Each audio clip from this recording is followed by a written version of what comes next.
Oh, you're now listening to The Franchise, episode number 206. I am your co-host with the co-most, Daniel Ehrenberg, the D-Train, but train as in like, you know, like you're wearing a really elegant dress. You know what I mean? It's got like a long thing coming behind you. That's You're correct. walking down an aisle. Yeah, that's correct. You have people serving you things and On wanting you, plates, on big trays. wanting you to bless them. Yeah, and they want us to do that dance where we put our hands against each other and turn around. The Volta. Yeah. That's actually what it's called? I remember in the movie. How do you know that? Because they keep saying it in the movie like 50 times. A Volta. Do a Volta. Volta. I didn't notice. I watched it with subtitles. Me too.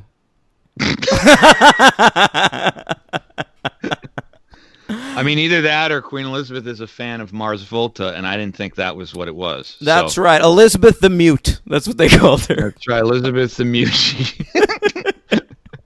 Well, I'm H Crown over here. Oh, I love it. And Dan got the number right, episode 206. That's right. Well done. Yeah, we're doing some actual movies this week. So it's been like 5 weeks. Films. We're doing films. Yeah, it's been 5 weeks or so. And we're ready to cover some motion pictures as opposed to the straight to video trash that we've been doing for the past few weeks. We're out from under the thumb of Kyle Padavano. We are. And we are able to talk about movies we want to. Of course, next week we're back to the horror trenches with another fucking Patreon thing. We don't get a lot of respite anymore on this show, so these were like, I gotta tell you, I savored the enjoyment of whether the movie's good or not of a movie like this. Didn't even matter to me. These aren't even that good. It was just like look, they thought about what lenses they were gonna use. I was savoring every minute. I was just like, oh, if only every week could be like this. Looks like some research went into this thing. Well, look at the costumes. My goodness, what a trestle. It looks like they held, say, auditions and then chose the best actors that showed up at the auditions. I think they did do that, which was that was an interesting thing. That helps, man. And you know what? They looked outside of one province in Canada. You know what else this movie had? They had a location scout. Which is sometimes good to hire. That's good to hire. They had a line producer. They had a boom guy. The sound was decent, you know. That's right. The boom guy never hit anybody in the head during filming. What's that great part of Living in Oblivion when Les is holding the boom? And it just appears. Yeah. You're in the frame. Yeah. The frame keep changing. That's so good, man. Oh, Henry. Yes, today we're talking about Elizabeth from 1998 and Elizabeth the Golden Age. Two great Queen Elizabeth movies. I think there was supposed to be a third, but maybe we're not doing that anymore. Oh, I didn't know that. Yeah. Oh, I could see it. All right. Well, it ends with, both of these movies... I mean, we'll get into it more, but they both end with, and now that all the hard times are gone, England entered a period of great prosperity. Yeah, you're right. You're right. And then, you get to the next movie, and it's like, well, things were shit again. I had that same thought. That's so funny. I had the exact same thought, because I'd never seen the second one. Right? Me neither. Okay, but you had seen the first Correct. one. Me too, only once. So, had you only seen it only once? Yep, right when it came out. To me too. Mm-hmm. All right, so same exact boat for both of us. But yeah, that was hilarious. I thought the same thing. I was like, boy, that was a little bit of a cliffhanging misleader there. I mean, a little misnomer on the ending of that period. It really is. It's like a high school TV show when it's at the end of the season, it's like everything's all right. And then it's like, all right. And then the next season finale, of course, they always cut past the summer because it airs in September. And it's like, I'll tell you, some shit went down this summer. Everybody broke up. But you're not going to see it. Look, empires were lost, kings were swapped, queens were made.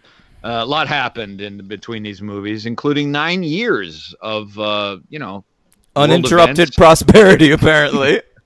And no fucking whatsoever. We also don't really know. I mean, we'll talk about it too, but like, I could have done. I did look up some of this stuff because I knew these movies were fucking full of. I super didn't care. Yeah. See, I was interested, but I stopped caring because I caught myself and I said, wait a minute, you don't do this stuff with periods that you're not that interested in. So I was just like, I don't care. Elizabeth was also sort of like a new thing in terms of honestly, that year was like Elizabeth and Shakespeare in Love. And like up to that point, I feel like period pieces from this era were very sort of dull and serious minded and they were very self-serious. Staid is a good word. Yeah, Ivory Merchant stuff. Merchant Ivory. Right. But poacher in Africa. That's why they didn't go the other way. They couldn't be the Ivory Merchant. All right. But like what I'm saying, right. I feel like there was like a slow evolution into like these Elizabethan period pieces becoming more and more soapy. Where like in the 80s and 90s you had like Amadeus, which isn't Elizabethan, but you know what I mean. Oh, yeah. And The Madness of King George, which like you injected some sort of like wacky comedy into these more serious period pieces. Yeah. And I feel like Elizabeth and Shakespeare in Love were the beginning of something different. Where now we're doing every scene is short. And we're focusing on the sex and the scandal. Interesting. And I feel like this was the start of that eventually led to things like The Tudors and Downton Abbey. And I think you're right. I definitely thought it was like a sea change, but I didn't think of it in those terms. I think you're absolutely right. I didn't think about what it started, which you just encapsulated, and I think you're totally right. I thought about what it ended. I thought about it definitely was. I remember when it came out, I was about 20, and I remember it was like, oh, this looks like much more in your face. It didn't look that way though. Well, no, but I thought it did at the time. Like once you saw it did, but like I mean, like I remember going into this movie thinking it was going to be super boring. Oh, well, sure. Yeah. But right. But I guess what I mean is also visually it marks a turning point for me. It's colorful. Yeah, because like pre this, it was a lot of stuff like the Merchant Ivory things and of that ilk. They were very much like grays and blues, and they were very maybe more. I hate to use the word more literate, but they were more concerned with like the books they were based on, like Room with a View. You know what I mean? Right. Whereas this was just like really about a lot of spectacle. I think The Crown is actually a good balance, like of the Downton Abbey soap and like the well researched like history. Yeah, I mean, I've seen The Crown. I'm not a fan, but I know what you mean. Yeah. But I think that Elizabeth is strongest, both movies, when they don't focus on the soap. I think I think they actually do a little better on the more grander stories. Well, I gotta tell you, I'm between two grades on both of these movies, and the conversation's gonna really help me decide. Okay, I have my grades pretty set. I feel pretty good about them, but yeah, all right. My grades are live this week, baby. Wow, that rarely happens. I know. That's rare. All right, I'm intrigued. So, Elizabeth, I remember when I first heard about it. It was, and it was when the Oscars were announced. Like, I didn't care before the Oscars. And then this got, like, a bunch of sort of surprise Oscar nominations.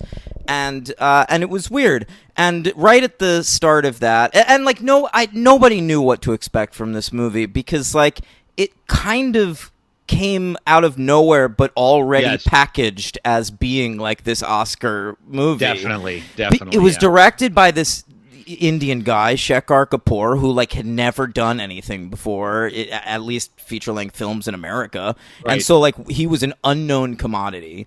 And you had Cate Blanchett, who I'd heard of from like Oscar and Lucinda. Yeah, that's it. But that was it, man. And she sort of just emerged. She was the star of the movie. The poster for Elizabeth was just a fucking picture of her. And it was like, who the fuck is this? It was like they were branding her like, hey, by the way, she's a star. She's going to win some Oscars.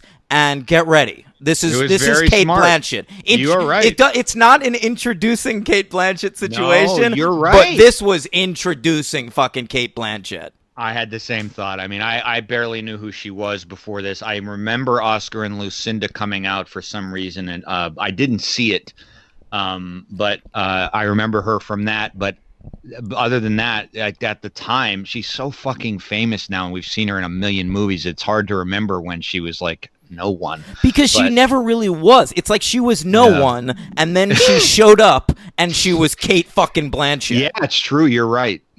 Well, that's, I guess, what happens when your second or third movie lands Oscar noms all over the board, right? And you're a great actress, so you can back it up with exactly. She had the fucking goods. So like after Elizabeth, she did a couple of supporting roles in things like Talented Mr. Ripley, and then they were like, no, fuck that, she's a star. Totally. But that was I didn't see Elizabeth in the theaters, but I saw it on video shortly after, and I believe before the Oscars, and so I was ready for those. Me too. I think I had seen all 5 by the time the Oscars happened. Yeah.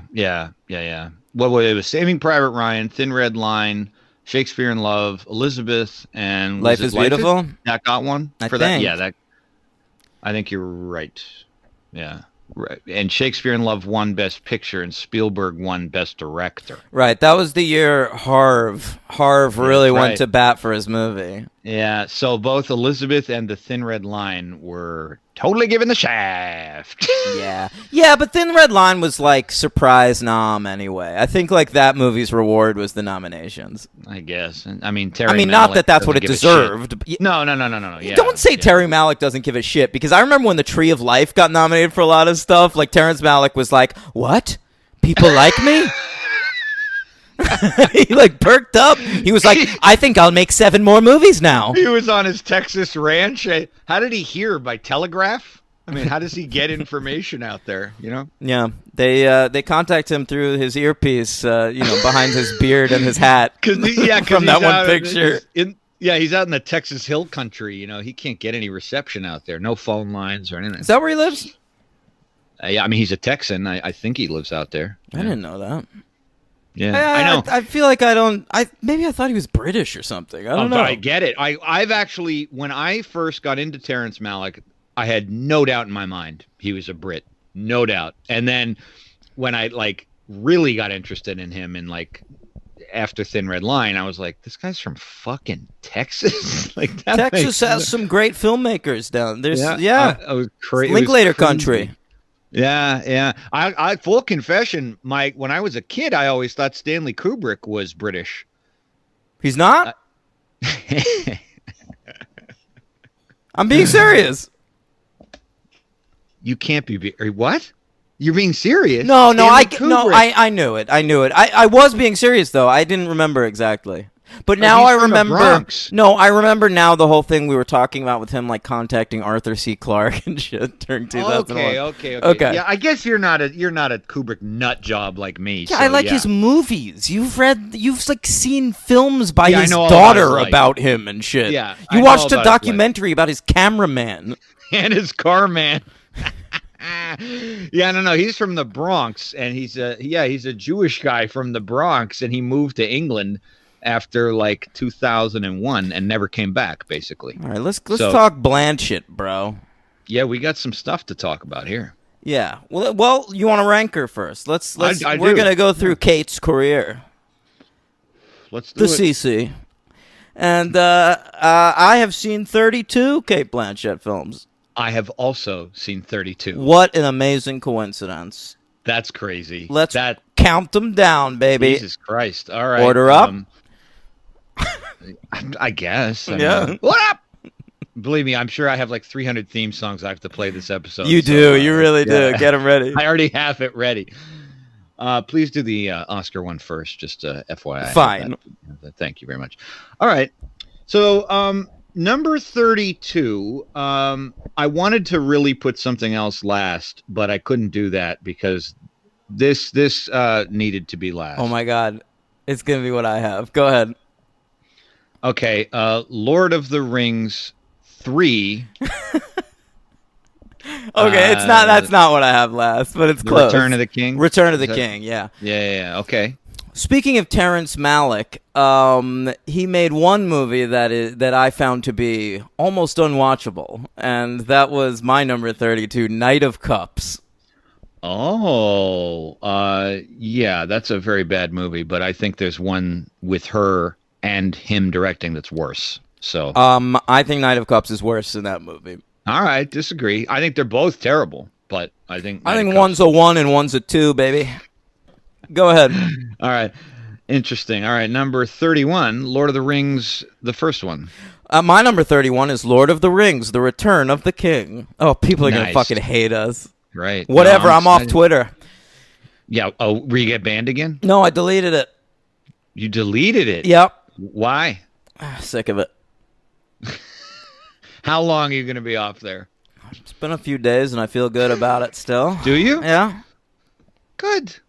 Yeah. Fuck it. I don't need that din infecting my brain every day. I agree, man. It's good for you. Good for you. All right. Number 30. I'm proud of you. Thanks, bro. Number 31. No, sorry. Number 30 then. Number 30. All right, we're done. Lord of the Rings 2, The Two Towers. God, you just went back to back. Yeah, because there's no point. I was going to separate them, but I feel the same way pretty much, and 2 is the best. I agree. I have 2 the highest. So I didn't want to fuck around. All right, but I feel like she's been in a couple of worse movies than those Lord of the Rings. Well, I think you're right. But you wanted them in last place. Yeah, whatever, man. Yeah, don't worry. We're getting to the worst movie she's ever been in right away next. Well, shouldn't the worst movie she's ever been in be in last place? It is. They are. I should rephrase. The worst standalone non-franchise movie. Fine. Yes. Well, my number 30 is a franchise movie, Henry, and we've covered it. Indiana Jones and the Kingdom of the Crystal Skull. Nice. Well done. Well done. Yeah, that's pretty low on mine too. Yeah, because also Lord of the Rings is just. I mean, the fact that she's associated with that at all is so disappointing. That's a classy thing to be associated with, Henry. All the actors that have come out of that are classy as hell, man. Yeah, Sean Astin, Elijah Wood, all the greats. They are very classy. That's a good point. That guy from Lost. Jonathan Rhys Davies. Hugo Weaving. Sean Bean. Ian McKellen. No, now you're naming good people. The game was to name the shitty ones. Yeah, sorry, I couldn't think of any more. You can't think of any more shitty ones? In that movie? There's like 64 actors in that. I know, I can't remember any of them. All man. Yeah. All right, so Lord of the Rings 2 is number 30. What's your 30? Did you say your 30? Crystal Skull. What's your 29? 29. It's the worst movie. I saw this in the theaters, and this is an unwatchable piece of shit in every conceivable way, and that is The Shipping News. Yeah, that's bad. 29's a piece of shit. It is boring. I saw it in theaters. It was a big summer tentpole, and it made me want to go to sleep. And it is by Henry's boy, Ridley Scott, Robin Hood. Oh, yeah, I remember when you saw that. Yeah. Higher on my list, obviously. All right, number 28. What I believe to be the worst of the Terrence Malick's 28 is Song to Song. My 28 is The Shipping News. I'm glad to see that low. Yeah, that's really bad. All right, number 27. Dan's not going to like this, but I can't fake any enthusiasm. Life Aquatic. I'm not that mad. Whatever. Yeah. That movie was just. I thought you were going to say Carol. Then I would have been pissed. No. Because that movie was just such a disappointment to me. Because that was the first. It was right after Tenenbaums. Yeah. I was so I got like. I bet you'd like that one more now because on a rewatch it plays better. And it plays more like his old stuff than a lot of his recent stuff does. Yeah. But at the time, it seemed like a big sea change. Like, everything he was doing in Tenenbaums that could potentially be annoying was now annoying. Yeah, and he just kind of never stopped doing that, for me. But well, I think he got deeper and deeper into it. But now, like after having seen like Isle of Dogs and Darjeeling Limited, The Life Aquatic comes across like much subtler. Interesting. Mm-hmm. Yeah, that's a word that it wasn't at the time. Sure. Yeah. My number 27 is her role in Barry Levinson's terrible and overlong Bandits with Bruce Willis. We're not there yet. We're not there. Interesting. I saw that. Yeah. I saw that on an airplane. Yeah. Number 26. I saw this in the theaters, and this was a pretty upsetting. Not upsetting. Just what a mess. My God. The Monuments Men. Oh, I didn't see that. I wanted to, and then nobody liked it. It's just a complete pointless mess. I mean, I think it's the only movie Kloondog directed that I haven't seen. I even fucking saw Suburbicon. Is that with Matt Damon? Yeah. I saw that. That was dumb, but it was entertaining. I mean, yeah. It was jacked from an early Coen Brothers script, so it had that vibe, but it's a pretty bad movie. Oh, wait. No. I'm thinking of Wait, did I see that? The Matt Damon thing where that's called Suburbicon? I don't know what you're talking about. Matt Damon where he's the salesman and he's all goofy. I feel like that's every Matt Damon movie. That's not Bourne. No, but he's got like a stupid... I'm talking about The Informant? Yeah, yes. There you go. I did not see Suburbicon. Okay, number 26, Lord of the Rings, The Fellowship of the Ring. Oh, Dan, big fan over there. 26. 25, another Blanchett movie I saw in the theater. I saw a lot of these in the theater. This movie sucked. This was my kind of a definition of a drama type that I hate. It's completely empty with false... You're supposed to feel something totally inept. That's Charlotte Gray. Oh, I didn't see that. But that's one of those... she's in a couple of those movies where the movie's just like, Cate Blanchett as Charlotte Gray. Yeah, and she is, and a couple of them are good, and this wasn't one of them. This is just an empty exercise in hagiography. Is that how you pronounce that word? I always said hagiography. I think it's hagiography. Oh, someone let us know. Not on Twitter, on email. Number 25, Lord of the Rings. Are we off Twitter too? Are we off? Yeah, I deleted the app. Oh, so we're off our... I mean, it exists. I could log into it if I wanted to, but I'm not checking it. I get it. Oh, I see. I thought you just did your personal one. No, everything. Okay. Number 25, Lord of the Rings, The Two Towers. Okay. Dan's cutting the cord. Number 24. We covered it. Indiana Jones and the Kingdom of the Crystal Skull. 24. She's been in a lot of disasters. She's such a great actress, but she's been in some monsters. I think that I have... I mean, once we get to like 19, I think we're in okay territory. Yeah, 20 for me, yeah. Yeah. Number 24 is Malik's Song to Song. There you go. Fair enough. Number 23, another one I saw in the theater by one of my favorite directors, at least up until 20 years ago, and one of Dan's all-times, and that is Blue Jasmine. Of course, a lot higher on mine. Number 23 for me from distinctive and incendiary filmmaker Ron Howard, The Missing. Oh, you saw that, huh? Yeah, I sure did. Oh, I like that movie. Yeah, they're wandering around. I like that movie. All right. It's higher on my list. Spooky. All right. Well, number 22 is probably higher on your list, I imagine, much higher. But I don't even remember her in this fucking thing. This was talk about boring. This is one of the most boring movies I ever sat through. And I fucking rented this thing. That is Coffee and Cigarettes. Great movie.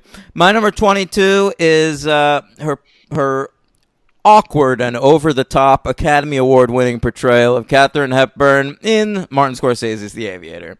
Yeah, but you don't like that movie either, and that's what counts. Correct. Right.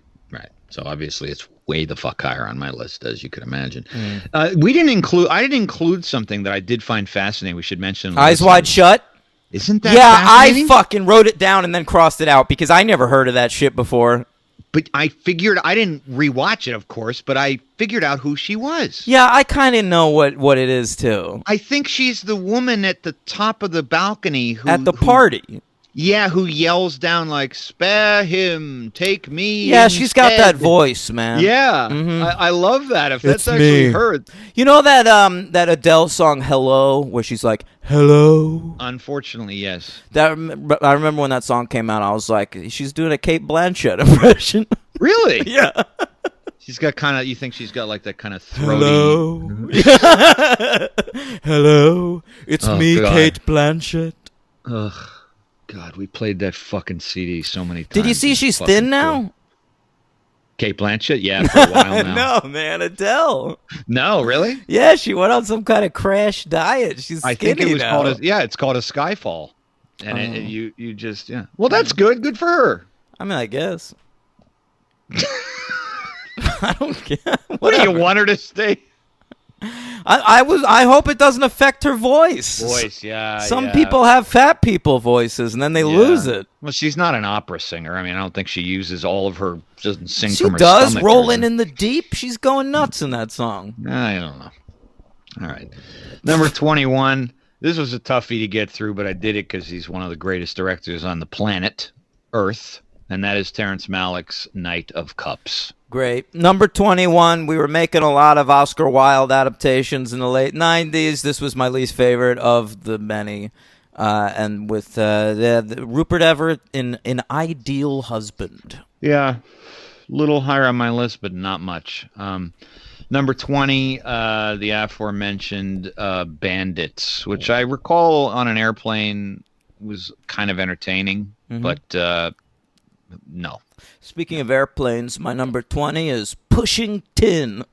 Oh, all right. Yeah, we're going to have some similarities in this area here, the vague area of Blanchett's career.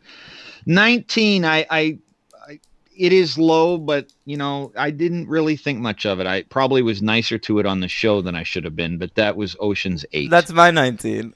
Yeah, it really was forgettable. It's a real 19, that movie. I'll never watch that again. I might. I think I will watch it again. Really? Yeah. I mean, it was fine. I think someday I'll want to watch all the Oceans again, and it wasn't bad enough for me to skip it. If I did that, I wouldn't watch the original. No. I'll never watch that again. But no. But I would include 8. All right, fair enough. We were pretty nice to it, I think. I gave it a 3. I stand by that grade. Yeah, I probably did. I don't know if that's what I gave it on the old LB, but maybe I did. Anyway, that's my 19. What's your 19? Ocean's 8. We remember it was fun. We had the same one. We did a whole conversation. Yeah, right. Number 18, I don't know, man. I remember thinking this was entertaining enough. It's like a 3-star movie, but I don't care about it. Oscar Wilde, An Ideal Husband. Yeah, my number 18, a bit of a rare misfire for Richard Linklater. Not bad, but not what he's capable of, and that was last year's Where'd You Go, Bernadette? Oh, I didn't see that. Okay. I thought you liked that thing. It was good. It was good. It's a 3, but it's what I found out, like, Richard Linklater is making a movie with Cate Blanchett. I thought it was going to be fucking awesome. Right. Yeah, I get it. Number 17, another really stupid movie, but I remember being very entertained by it, and that is Pushing Tin. Yeah. Well, she's worked with Billy Bob a couple times. She has. She has indeed. Boy, talk about cultural divergences there. You got a shit-kicking redneck and... a very dignified... You know what movie I watched today? Aussie. Monsters Ball. I saw that on Letterboxd. Yeah. You still are not a fan. I thought I'd like it more than I did back then. I think I liked it less. Yeah, I think it's great. But, it sucks. I don't know. You know who produced that movie? Did you read my review? I did read your review, and you said... Lee Daniels. It makes so much sense. How so? Because it's exactly like Precious. It's just like a bunch of poor people with shitty stuff happening to them for 2 hours. Yeah, but this has really good acting in it. Yeah, so did Precious, based on the novel Push by Sapphire. Yeah, but I mean, I saw the Butler, and that was fucking... Hey, full title, please. Lee Daniels, The Butler. Thank you. What are we up to here? 17. My 17's Babel. Oh boy. I mean, I know you're not a big fan, but Jesus. Well, we're getting the good stuff here. I feel good about my list. All right. Number 16, this movie isn't that bad. I actually thought it would have had more potential with maybe a tad more levity, but that's not usually what you get from Ridley Scott, and that is Robin Hood. My number 16 is Elizabeth, the Golden Age. Ooh. All right.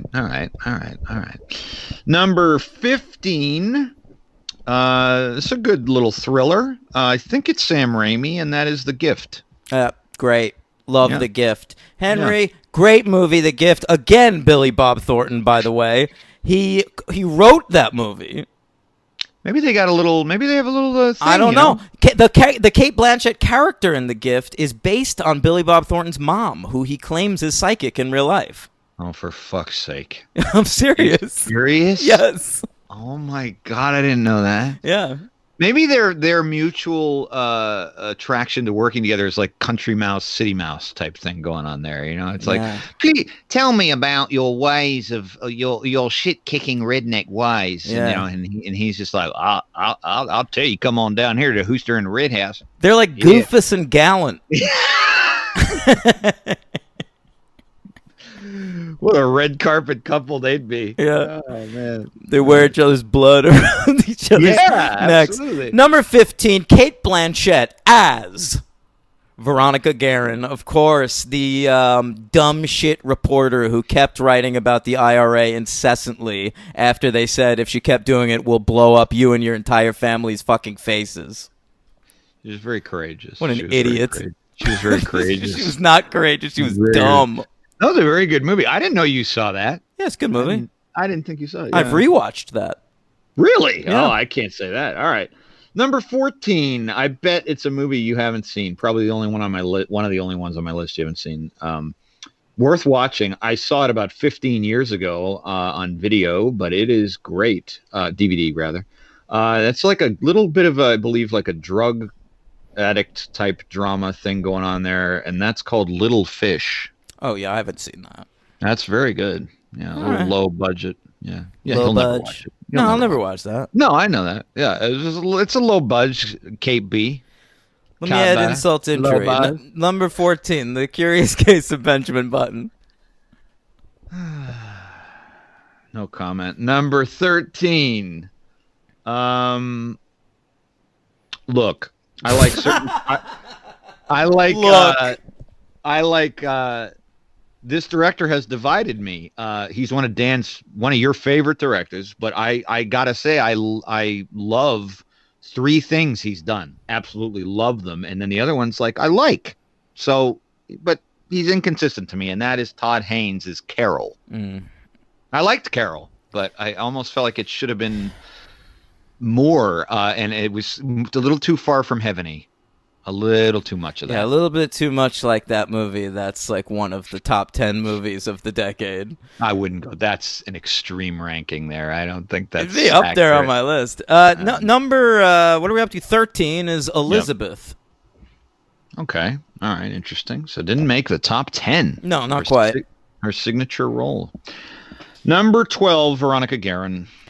Number 12 for me is The Life Aquatic with Steve Zissou. Okay. Wow. Number 11. This is a good movie. Very good movie. I'd like to see this again. I only saw it once on DVD when it came out. The Good German. That's my number 11. Look at that. The same 19 and the same 11. A very fine black and white Steven Soderbergh film where he's trying a lot. Throwing a lot of shit at the wall. He really is, but for the most part it works. And do you think there's a connection between us having the same 19 and 11 being that Soderbergh inspired the ideas that inspired Ocean 8? And Klundog in The Good German was her romantic lead. Very interesting stuff. Who's the third person in that movie? It's like Giovanni Ribisi or someone weird like that. In Bandits? No, in fucking The Good German. Oh yeah, you're right. Because the poster even has like 3 people in it, doesn't it? Because at first, like, she's staying with someone, and that's how she meets Clune Dog. I saw it like it's 13 Toby years. fucking Maguire. That's no wonder right. it's not in my top 10. Yeah. All right. All right. Top. What's your 11 again? Good German. Remember, we had that whole conversation. We had the same. It was fun. That's right. That's right. It's been. I'm taking hydrochloroquine. I'm sorry. It's not working on me as well as it is on the president. Wow, great reference from 2 months ago. No, it's today. It's back. He said that he announced today that he is actually taking that and has been for a week. Great. I'm thrilled. I mean, I think it's great news, and I hope that it works on him. Number 10 is The Missing. What we're saying is we hope the president dies. This is why we'll never be on NPR. My number 10's The Gift. It's got to make the top 10. It's got Katie Holmes's boobs. Does it really? I don't remember. Certainly. It does. Please. I had that one scene downloaded on Napster. Nice. Napster. Very nice. It's cleaner. All right. Number 9. You like that joke? Sean Parker reference. Great stuff. Number 9. Elizabeth, The Golden Age. My number 9 is very sexy, with a very sexy score by Philip Glass. And, it's her and Judi Dench. I'm talking about Notes on a Scandal here. And am I wrong, or did Cate Blanchett and Judi Dench play the same Queen Elizabeth in Elizabeth and Shakespeare in Love? I believe they did. Isn't that crazy? That is crazy, yeah. And Dench won the Oscar that year. Did she? Yeah, it was For a big what, supporting. Yeah, it was a big deal Right. because it was like the least amount of screen time that had ever won an Oscar up to that point. Yeah, that's come on, man. That's yeah. I'd like to see if she beat out that year, but Don't talk shit about the Denchster. Well, she's fucking great, but I mean, Paltrow won. That's sullied. She is great, Judi Dench. Doesn't she look like a Skrull? Like she could play a Skrull in something. I mean, look. You wouldn't even have to do makeup on her chin. She's a great M. Right? In the Bond fight. She's right. She transcended the Brosnans, went straight to the Craigs. Yeah, that's weird. right. She went through. Yeah, she passed through. All right. Number 8 is Elizabeth. My number 8. It's a cameo. It's a glorified cameo, basically, but she's very funny in it in her little screen time in Edgar Wright's Hot Fuzz. Oh, okay. I didn't see that, as you know, and I didn't know she was in that. That's yeah, cool. I might even have the movie higher, but, she's Right. in, like, one scene. Go ahead. I had to take that into consideration a little bit. But number 7, this movie was great. I really want to watch this again. That is the thriller that I think is now a TV show on Amazon, which I'll never watch. That is called Hannah. God, speaking of TV shows based on movies, Henry, this morning I watched the first episode of TNT's Snowpiercer. Didn't know it was a thing. Yeah. How good is that? Jennifer Connelly's playing the Tilda Swinton role. They're about the same in terms of acting ability. I get it. Sure. Well, I mean, she's maybe the TV Tilda Swinton at this point. Yeah, but, boy, was it bad. I couldn't believe it. You know what they did? They made it into a crime procedural. So everything, just the train keeps going. And the train's going, right? They pull this black dude from the tail, the poor people. Obviously, he's black. Apparently, he's the only homicide cop, the only homicide detective on the whole train. So basically, the only homicide detective left in the world. Now, there's been a murder. Yeah. In the rich people section. Wow. So now what I think is going to happen is, like, there's a crime every week, and this dude's got to solve it on the train. God. It's just like fucking Bones, except we're on a train around the world. Wow, I mean, why, man? I don't know. It's bonkers, man. My God, that'll run for about a month and then it'll be canceled. We'll see. Do you hear they canceled the Purge show? Obviously, it ran its course after 5 seasons. It had done what it needed to do. Said what it needed to be said. Yeah. No, I didn't know. I'm a little sad. I thought the second season was an improvement. I would have watched a third. Really? Yeah. Yeah. I disagree, but okay. Fourth was the best. All right. What are we on now? 7. Yeah. What's your 7? What was yours? Hannah. Oh, right. Coffee and Cigarettes. I never saw Hannah. Really? Yeah. That surprises me. Oh. Who is it? Saoirse? Yeah, you should see it, Yeah, I should check it out, man. It's really good. That was before I was such a Saoirse Ronan devotee. Sure. Who was it? It's someone. Oh, it's Joe Wright, isn't it? Yeah, it is, but it doesn't matter. It's good. Okay. Hey, Atonement wasn't that bad. It's a 3-star movie. Yeah, I agree. Okay. It had a tracking shot in the middle. It did have a tracking shot Everyone that called was excited. Enormous attention to itself. Yeah. The year of the tracking shots. All right, number 6. It's a great movie. I don't think about her very much when I've thought about this movie, but you got to put it up there, and that's The Talented Mr. Ripley. Great movie. Yeah, she is like one of the leads of the movie, but you don't think of her. You think I don't of even fucking, remember. You just think of Damon and I don't maybe even remember. Jude Law. Yeah, is she Jude Law's? She's Jude Law's lady. But she's sort of like young and sexy in that, like a wild child, which is not something you see her do that often. But Paltrow is the one who he has the affair with, right? Okay. Yeah, but Paltrow's Paltrow. Right. All right. Paltrow's Paltrow. Number 6, for me, she was one of the better fucking Marvel villains, and I'm gonna say Thor Ragnarok over here. I like it. That's a good choice. Heavy hitters. No, let's hear the thing. All right. Yeah, I know. I just. You didn't have it pulled up because you're ready for the Oscar theme. The guy knows me, folks. The guy knows me. That's all right. It doesn't take much effort, and we all like the moments where I try to find the recording, and it's right here. I should have found that one. The terms of endearment thing. Go ahead. Oh, here you go. Heavy hitters. These are the grand slams, the slap shots, the 3-pointers, the touchdowns, the curling when the puck gets close to the circle. These are the heavy hitters of the franchise. Heavy hitters. Number 5 is Babel. Okay, my number 5 is a movie that I feel like has gone completely unnoticed. Like, no one gave a fuck when it came out, and I thought it was great. So I'm going to go to bat for this movie and put it at number 5 in my Cate Blanchett rankings. And that is the film Truth, in which Robert Redford plays Dan Rather. Wow, I didn't see Truth, and that's really funny that you did and I didn't. I loved it, man. I thought it was like Spotlight, but better.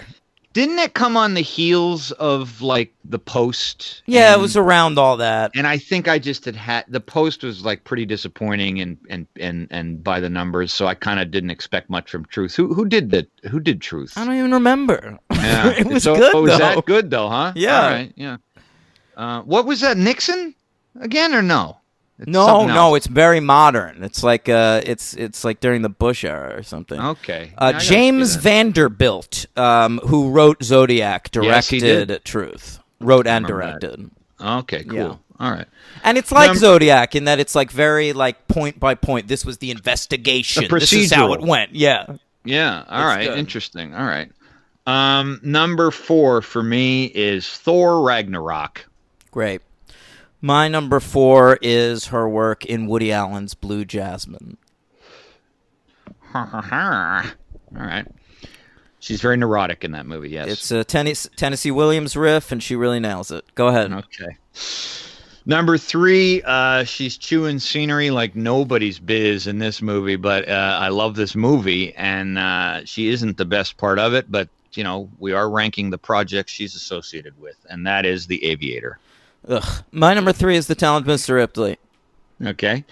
This was tough for me. Number 2 and number 1. Could have flipped these, but I really found her great in both these movies. I think they're 2 of her best performances. I kind of went with my head more than my heart. Number 2 is The Curious Case of Benjamin Button. My top 2 are both by the same filmmaker. Oh. All right. My number 2 is more recent, and it was a sumptuous instant classic featuring Rooney Mara, and that is called Carol. Wow. Okay, you really like that movie. All right. The best movie that she's ever been in my opinion, besides Benjamin Button, is hands down. This was easy. I worked from this list from Mine the was opposite. easy too. Yeah, I did this list from a different way I usually do them. I worked from the best to the worst, and I never do that. Anyway, this was pretty easy. Notes on a Scandal. That's number 1. Notes on a Scandal. That movie's not that good. Oh, it's phenomenal. I mean, it's my number 9. I've seen it multiple but times. I mean, I've seen it multiple times. It's a powerhouse movie, man. She's very sexy in it. She is, but it's a great film. Remember the kids in the shed? Correct. Yeah, really made an impact on you. Yeah. I remember her fucking next to a train at one point. Yes, there's that. There's definitely that. Yeah. And All then right, she's yours? sort of into her. All right. My Yes, number correct. 1, of course, is the masterful. Oh, God, here we go. I know what it is, of course. 5-star motherfucker. Brilliant. One of the best films of 2007. I'm Not There, in which Cate Blanchett is the definitive Bob Dylan of all time. Well, she's got a nicer voice than him, I'll say that. Yeah. I'll never see that movie, so we're... All right, let's talk about the Elizabeths. Of course, I'm talking about Elizabeth Moss and Elizabeth Hurley. Who's your favorite? Who would you fuck? Wow, I was really in love with Elizabeth Hurley back in the day, I'll tell you that. Bedazzled. Elizabeth Moss doesn't do it for me. I know she does it for you. Yeah. You've told me. Yeah. Like to rub against all that moss.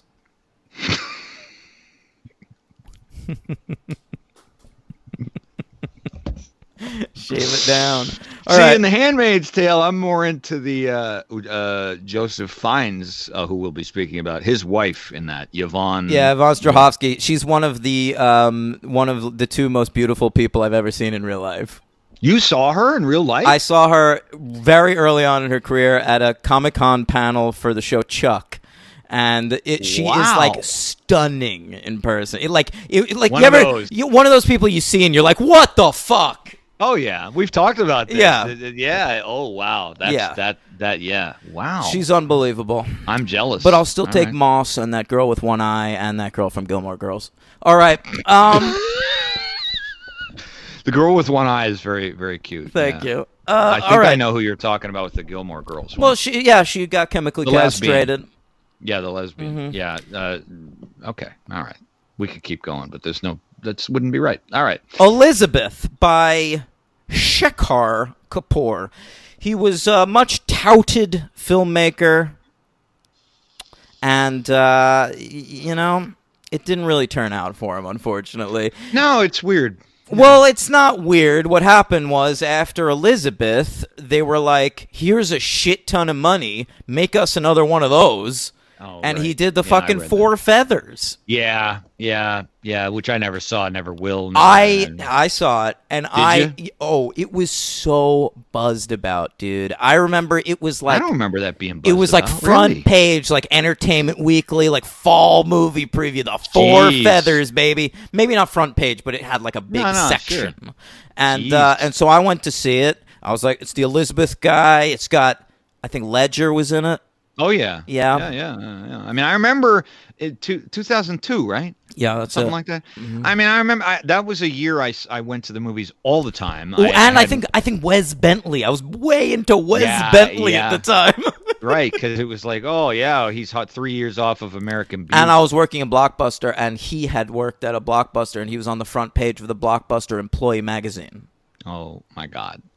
Wow. Yeah. That's incredible. Uh-huh. Did he pose for that? I don't know if he posed, but he definitely interviewed. Good for you, Wes.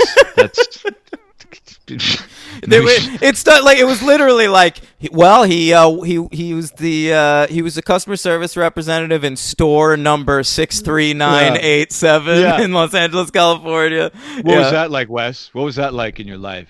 Does that get you into movies? I think he did say shit like, well, I rented everything I could get my hands on, Wow.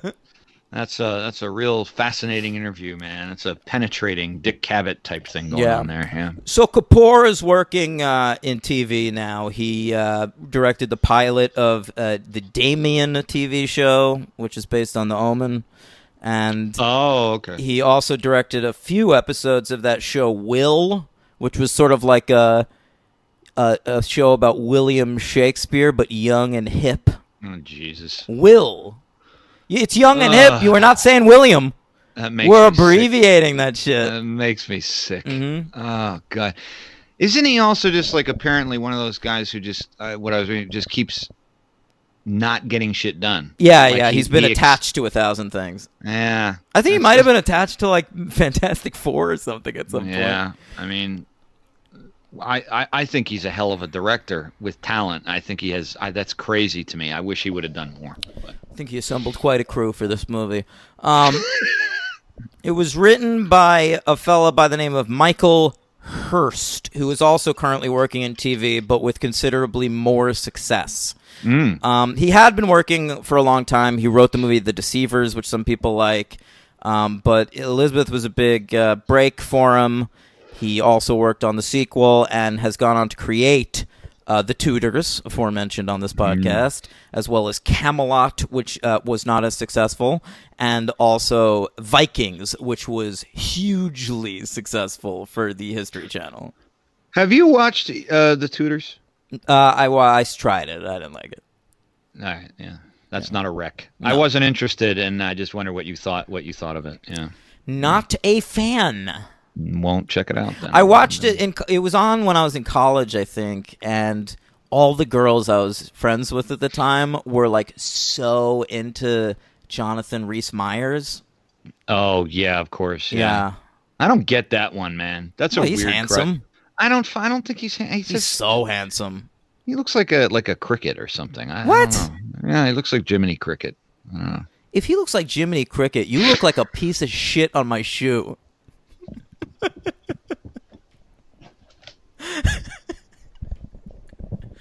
Elizabeth came out October 23rd, 1998. Maybe I don't have an eye for male beauty, I guess. I don't know. Maybe not. Go ahead. A budget of $30 million, a box office take of $82.1 million. Oh, jeez. All right. Couple of casting bits. Sure. Did you know that Emily Watson was offered the lead role and turned it down? I did know that. Yeah. I'm glad she did. I like Emily Watson. She was a hot shit British actress at the time. Oh, yeah. You could see why they wanted her. Sure. That was right off of Breaking the Waves, man. And Hillary and Jackie and shit. Yep.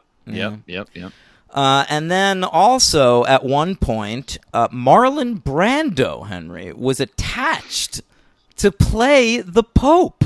The John Gielgud role. Yeah. I know. And what they didn't want to work with him, right? Everybody was worried about it. Yeah, it was just like it was. I mean, it was just 2 years removed from Island of Dr. Moreau. I think they were like, let's have a more laid back set than that. This is already stressful enough. We're all wearing corsets. I can't breathe. I'm carrying around chainmail. I don't need this guy mumbling shit to me and throwing coffee cups at me. Yeah. Henry, this movie was nominated for some Oscars. All right. This is a tough one. So, all right, everybody, ready for the ad? I hope there's an ad. These are the guys that pay us. Cheez-It Snaps. Oh, I love Cheez-Its. They ran out of cheese. Oh. Yes, Elizabeth. Nominated for Best Picture. Lost to Shakespeare in Love. Oh, Cate Blanchett nominated for Best Actress. She lost to Gwyneth Paltrow. You better believe it. Nominated for Best Score, but I'll tell you what movie had the best music of the year. Life is Beautiful, molto bene.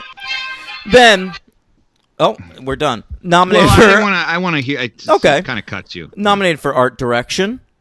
Lost to Shakespeare in Love, of course. Jesus Christ. Nominated for best cinematography. Lost to Cool as Ice DP Janusz Kaminski for Saving Private Ryan. Did you know that he was the DP of Cool as Ice? What's Cool as Ice? It's the Vanilla Ice movie. Wow, yeah, I got okay. Jesus, Janusz Kaminski. Yeah, one of my favorite credits in movie history. That's incredible. And it was nominated for best costumes, but it lost to Shakespeare in Love. It won one solitary Oscar, best makeup. Wow. I can say that it was definitely robbed of a few of those. I mean... Yeah, I might have given this art direction. Yeah, I mean, cinematography I would have said too, but... This is a more impressive-looking movie than Shakespeare in Love. And I don't have beef with Shakespeare in Love like a lot of people do. I know you do. It's not very good, but I don't hate that movie. But this is better. Yeah, I'm glad you said that. But yeah, I was going to say, as much as I don't like Saving Private Ryan, I mean, the cinematography is probably arguable. It's probably very good in that movie. I mean, that's a good one. But I mean, the music in this it's a very cool score. More so in the second one, in my opinion. But all right, it got robbed though. It should have won more than fucking makeup. That's not cool. And obviously, she should have won actress over Gwyneth Paltrow. That goes without saying. Well, I mean, who else was nominated? I wonder if there was even better choice. We could look at it at a later podcast, maybe that we might be recording on Thursday for the Patreon. Oh, that's a great point. So I guess we're doing that then. Okay, all right. This was nominated for some Golden Globes.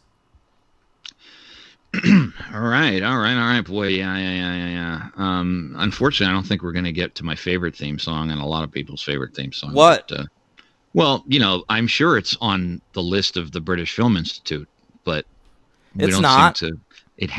I know it is. It's not on the British Film Institute list, Henry. Can you play the Golden Globes theme already? What is taking so long? Here it is. It's the GGs, the Golden Globes. It's the Hollywood Foreign Press, mostly friends. Oh, baby. Yeah, the Hollywood Foreign Press Association, they nominated this movie for a few things. It was nominated for Best Drama, Henry. Did not have to compete against Shakespeare in Love because that was nominated in the comedy category and Fair won, enough. of course. But this lost to Saving Private Ryan, Best Drama. And Cate Blanchett won Best Actress in a Drama. Good. Of course, did not have to compete against Paltrow. Right. And lastly, Shekhar Kapoor received a director nomination, which he lost to one Steven Spielberg. Of course, yeah. Okay, wow. This film was nominated for a shit ton of BAFTAs. The British Academy of Film, Television, and Arts. BAFTA. I haven't heard that one in a while. It's a great one, man. You want to play the British Film Institute? I mean, I feel like it's appropriate. I feel like the guy who recorded this theme for us, narrated this movie. Yeah. And the British Film Institute. Okay, great. The BAFTAs. This film was nominated for Best Film, which, of course, it lost to Shakespeare in Love. Oh, my God. Shekhar Kapoor, nominated for Best Director. Listen to this out-of-the-box choice. He lost to Peter Weir for The Truman Show. Boy, that's interesting. Okay, wow. We have here Cate Blanchett. She won Best Actress at the BAFTAs. Good. Jeffrey Rush was nominated for Supporting Actor, and I'm so sorry, Henry, he lost to Jeffrey Rush for Shakespeare in Love. Oh my He God! fucking That's lost right. to himself. He was in both of Lost them. to himself. Yeah, so was Joseph Fiennes. He was in both of these. That's right. Playing a Jesus heel and a Christ. face. Showing his range, baby. Not much. The vaunted Joseph Fiennes range. He's on Handmaid's Tale, yeah. He's great in that. Yeah, he's better as a villain. That's the first time I've ever seen him in anything that I've liked him in. Yeah. Nominated for Best Screenplay, Elizabeth lost to Andrew Niccol for The Truman Show. Elizabeth won Best Cinematography. Good. It won Best Makeup and Hair. Okay. All right. That's one award. Okay. And won Best Music. Good. Nominated for production design, it lost to The Truman Show. God, the Brits love The Truman Show. I really like that. And yeah. this won the award for Outstanding British Film. Okay. Yeah. Yeah. Okay, I'll tell you one thing, Henry, maybe that you weren't expecting. This What was else nominated for one MTV Movie Award. No way. I swear to God. All right, let me pull up the recording for that. I want my MTV. Yeah, Best Breakthrough Female Performance, baby. Kate Blanchett nominated for Elizabeth. But I'm so sorry, Henry. I'm so sorry. I'm so sorry. She lost, but I don't see how you can argue with the winner. Okay. And I am of course talking about Katie Holmes in Disturbing Behavior. Yeah. God, you know what? I thought it would be something bad, but I didn't expect that. I did not see that one coming. I thought it would be some light comedy, stupid-ass comedy with some female. I didn't. Katie Holmes for Disturbing Behavior. The Creek had premiered earlier that year, you have to remember, Henry. Dawson's Creek. Yes. No, So we were very high on Katie Holmes. She probably got a boost from that TV show. Okay. And you have to remember, Henry, in Disturbing Behavior, she was really showing her range. She had a nose ring. She put some red in her hair. She was wearing some, like, belly shirts. I think she had a fake tattoo. That sounds like Pieces of April. It was a little bit like that. Who's the guy in Disturbing Behavior? I think James Marsden. There you go. Okay. Yeah. Cyclops. Yeah. That's got a great soundtrack, Disturbing Behavior.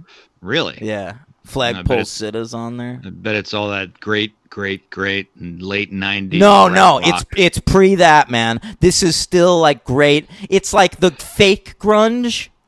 You know what I mean? Like after Kurt Cobain died and then you had bands like, Silverchair pop up.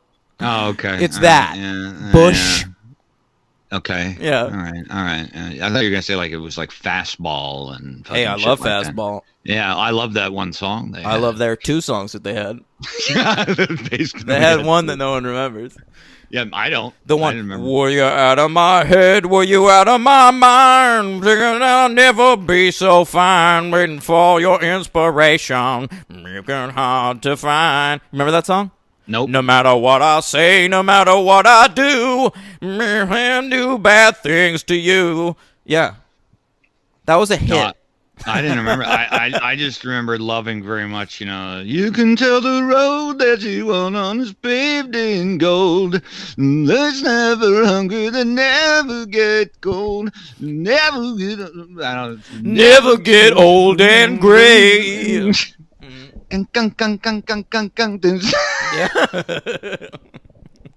She made up her mind and they started packing.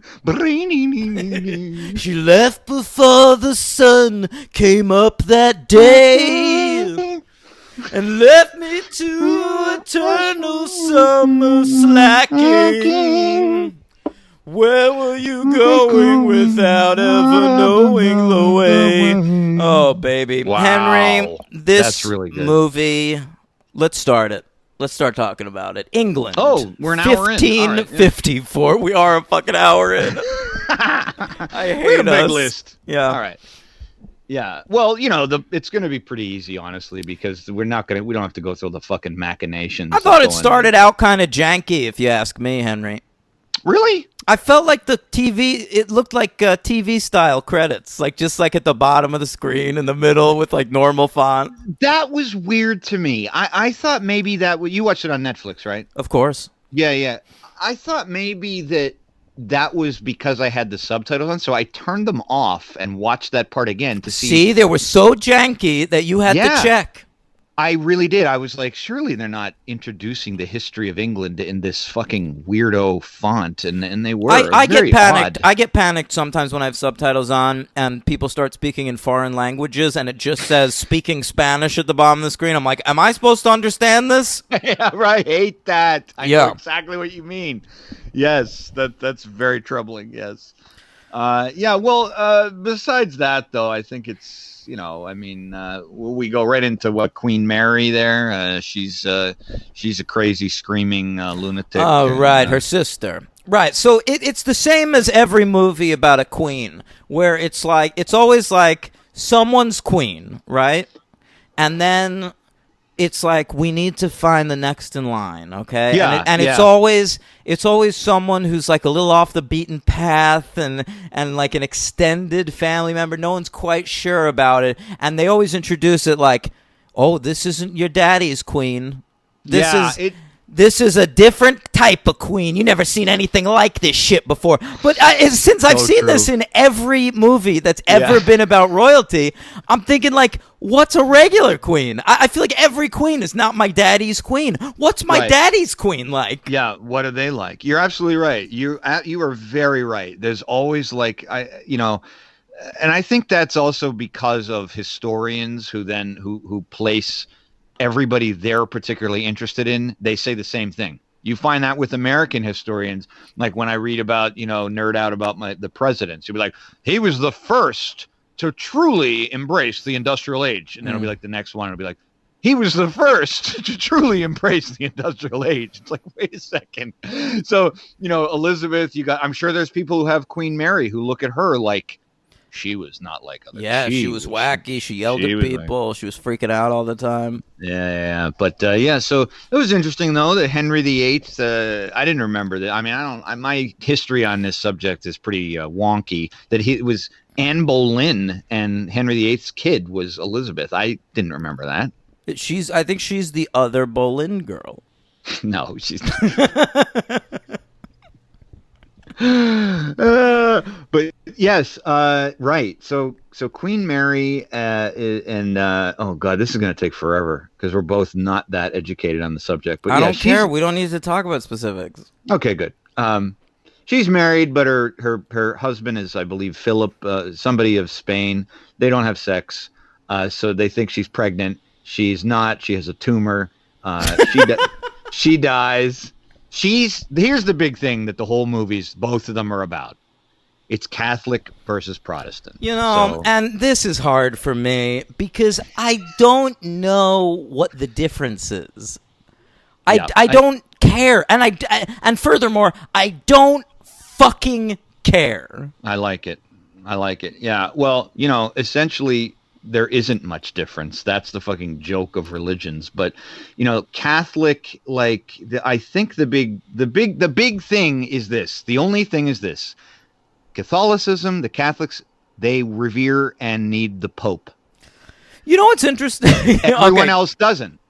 So they reject the Pope. They don't think he has any business being there. There's no point to him. That's Catholics. There is no point to him, but who cares? Well, that's how you and I feel, but yeah, right, of course. That's the Catholic Protestant thing. It's we take our order. That's like why anybody who's Catholic who runs for president is like, are they going to follow Rome? Are they going to take their instructions from Rome? That's what everybody was a big deal. In this movie, Mary's a Catholic, and so England is Catholic at this point. And then Elizabeth is a Protestant, and everyone's super worried about it, but we don't really get into it that much in this movie. And then by the time Elizabeth the Golden Age starts, and it's been like, and then a period of unprecedented prosperity hit the land. But then it's the same shit. At the beginning of Elizabeth the Golden Age, it's established that England is now a Protestant country. So, somewhere along the line, Elizabeth forced everyone to change their religions. Well, right. So, I mean, this is the hero of this movie? Yeah, well, it's really weird. I mean, that's the really weird part about the movie, too, because you could look at this from either angle. I mean, because the second movie is all about, it's about the Spanish Inquisition. And if you're not Catholic, you're going to get Spain's the villain. Yeah, you're going to get burned at the fucking stake. So it's like both are terrible. But don't they make a point of Elizabeth? I don't know if this is true. I'm not going to say that 300 times throughout the movie, but I don't know if this is true, that she seems to be somebody who is like, look, it's okay if you believe whatever you want to believe. I will not make you conform to That's what the movie tells you. Correct. Right. But the official religion of an entire country changes between these movies. Yeah, but she still allows all of them to like. I could correct me if I'm wrong, but she does allow. She doesn't like do any like persecutions or anything, right? She declares that it's Protestantism. We don't see her deliver any persecutions, but this is not like a forgiving queen. We certainly do see her like lash people and behead them. True. Yeah. Yeah, I don't know. It's a good question. I don't know, but they got two sects of religions that never really. The religion thing is besides the point, Henry. All these movies care about is who's Elizabeth fucking baby. Yeah, and that was the weaker part, I think. But that's the whole movie. Yeah, I don't think so. I that's interesting. I mean, yeah, that's an argument can be made for that, but I think that is not one of the bigger issues. I think it's sort of like her coming to power and then trying to figure out that power. I think you're crazy. And Joseph Fiennes is always kind of prancing around and leering a lot. And he's I gotta say, man, he's the LVP of this movie, man. Because look at who we got in this cast. I mean, we got Jeffrey Rush. You got Dickie Attenborough. You got all these great character actors surrounding the scenes. You got Kelly MacDonald, who very little known at the time, except for Trainspotting. You got Emily Mortimer. Yeah, James Frain. You've got Christopher Eccleston. Yes, great. Yeah. They're all here. And then you got the lesser of the Fiennes brothers. Yeah. Listen, Joseph Fiennes. The problem with Joseph. Oh, we didn't even mention fucking Daniel Craig shows up. Yeah, he sure does. But the problem with Joseph Fiennes is the same problem I had, you might recall, with the male lead of, I want to say it was Children of the Corn 666, Isaac's Return. I mean, I don't know, man. Yeah. I don't remember. But in the one where the guy turns out to be he who walks behind the rose at the end of the movie. Oh, right. Yes. My problem with that movie, if we may go back to Children of the Corn for a second, is that he plays it too much like a villain early on to the point where the heel turn is not a surprise. And I felt that way about Joseph Fiennes in this movie. He's just very smoldering and broody the whole time, and I was like, there's no way this guy is like the guy we're supposed to be rooting for. That's really interesting to me, because I didn't think that at all. I thought it was that aspect of it was actually a script problem, because I don't think they explained, and the very, very quick scene where they showed why he turned, I did not think was very sufficient, because I actually didn't think he had quite the range to be what you're giving him. Like, I didn't think he was a scumbag. He just seems very kind of he's like a Casanova, but I didn't. He's a little on the bland side, but it felt evil to me the whole time. Yeah, I didn't get that, and I didn't remember anything about it. So yeah, I felt like he's gonna let this lady down. Yeah, well, I mean, ultimately, I think that's one of the aspects of greatness of the movie at the end there, when he does, and she's kind of just done this renunciation, but he's just not the vessel for that type of character to convey all this. By the way, if I may rewrite history for a second, Henry, please. Her excuse for keeping him alive to always remind her the pain that he caused her, me thinks that's bullshit. I read something very interesting. You ready for this shit? Yeah, go ahead. Not only did she always know that Dudley in real life was married, she always knew that. Of course. They were lovers anyway, and they were friends until the day he died. Yeah. She kept him alive because she loves him and wanted to occasionally fuck him, probably. Yeah. Well, that second part is what they don't allude to in the movie, but I agree with you. So what happens? Many men, it's the same thing that happens in everything about royalty, where the throne and the people of England do not approve of Joseph Fiennes. He is butted lord. That's all he is, a lord. Yeah, well, you can't be with some sort of duke or earl. No, you may not be with the Duke or the Earl, and we do not approve of Elizabeth as well because she's a Protestant. And this movie. By the way, you English people that are listening to this podcast, you guys are fucking nuts. I mean, I know we have Trump in office; we're the worst country in the world. But like the fact that you guys are still rocking royalty over there, are you insane? It's disgusting. It's laughable. I mean, dude, when I lived in Canada, they do that shit, man. Like, they look at that like it's some big fucking deal. It's so sad. I love sad. that lady from Suits fucking deprogrammed your prince from that cult. It is a truly meaningless thing. I mean, it is so fucking meaningless. Yeah. I mean, pre-20th century, maybe it still had some stuff going on there, but I mean, let's face it, it's a fucking they're a face. You Brits are dorks. It's crazy, man. I mean, Buckingham Palace. That said, if you want to enter the contest, I'm willing to consider England. Oh, I've been as there. A place to move. Absolutely. Mm-hmm. It's gorgeous. It's awesome. It's sprawling. It's huge. Yeah, we can move to Bath, like the countryside. Dude, England's great, man. I mean, maybe we could squat at Henry VIII's palace. I was there. It's very big. I bet you that no one would even notice us. You could just tell people that you're Henry. It's a great point. Yeah. I'm a descendant. You could show them your ID. Yeah. Well, if they find out I'm half Irish, so that might get me beheaded. I don't know. Oh, yeah. Good point. Yeah. They don't like you guys. Well, they don't like Irish Catholics too, so that's what I was raised. You're not a proddy. I have to hide that. I'm not a proddy. I have to hide that shit, but we could squat there. It's big. Henry, so the French show up, and they're like, we got this guy who wants to make out with your lady. It's Vincent Cassel. And I got to tell you, I just, like 2 weeks ago on the podcast, didn't I say I decided I don't like Vincent Cassel? Yes, you did. He's pretty fun in this movie. He's great. I've always liked him. Cross-dressing like a maniac. Yeah. And I think his like henchman was like a professional, like a footballer. Yeah, something like that. I think you're right. It was fun. That scene where he like comes up to her in that crowd, and there's like two different songs happening at the same time, like the Queen's like repertory theater and like his, and he comes up and he just starts like making out with her. Yeah, he's very, very good, and that's a really, really good scene.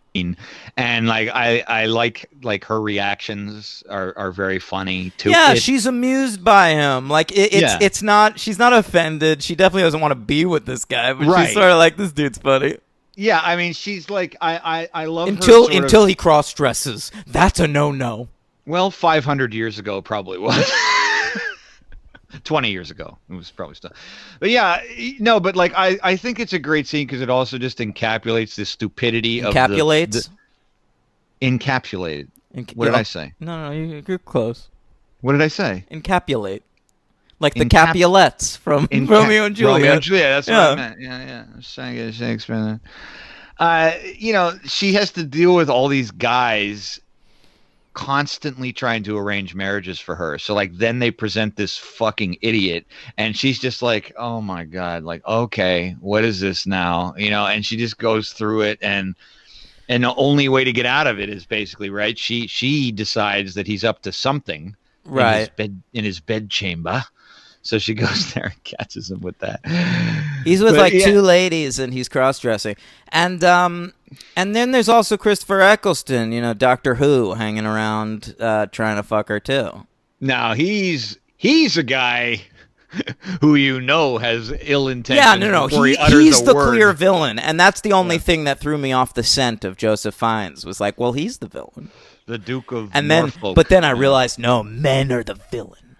Yes, the only man in this movie you're allowed to like, really, is Geoffrey Rush. And even him, like, you're not supposed to at first. He's shady. Shady. And, he fucking kills Mary of Guise, who, by the way, that performance by Fanny Ardant. She's a nut, man. That is a great performance. Yeah, they let her just go all out. Yeah, man. And I have to ask you, I don't know that I've really seen her in anything. I didn't recognize her. I thought it was like the whole time she was on, I let the whole scene go by and then I paused it and I was like, I gotta look this person up because I thought it was like, I was like, is that Julia Ormond? Is that who is that? It looks like somebody because she looks. I thought it was Saffron Burrows, and then I was just like Fanny Ardant. I was like, yeah, well, she's heavily made up, so it could have been Saffron Burrows. I mean, I didn't know. She was like an older fat woman. And we're you not thought she looked like Saffron Burrows? We're not talking Burrows? about the same person. Jesus Christ. I'm not talking about Queen Mary. Oh, who the fuck are you talking about? The one Jeffrey Rush seduces and kills, the French beautiful woman, the one Vincent Cassel. Right. Too They many fucking Marys in this movie. Well, there's a lot of incest, too. He gives her a kiss goodnight. Vincent Cassel gives his aunt a kiss goodnight. That's a little sexual. I knew I liked that moment. It's a little bit sexual. Sexual.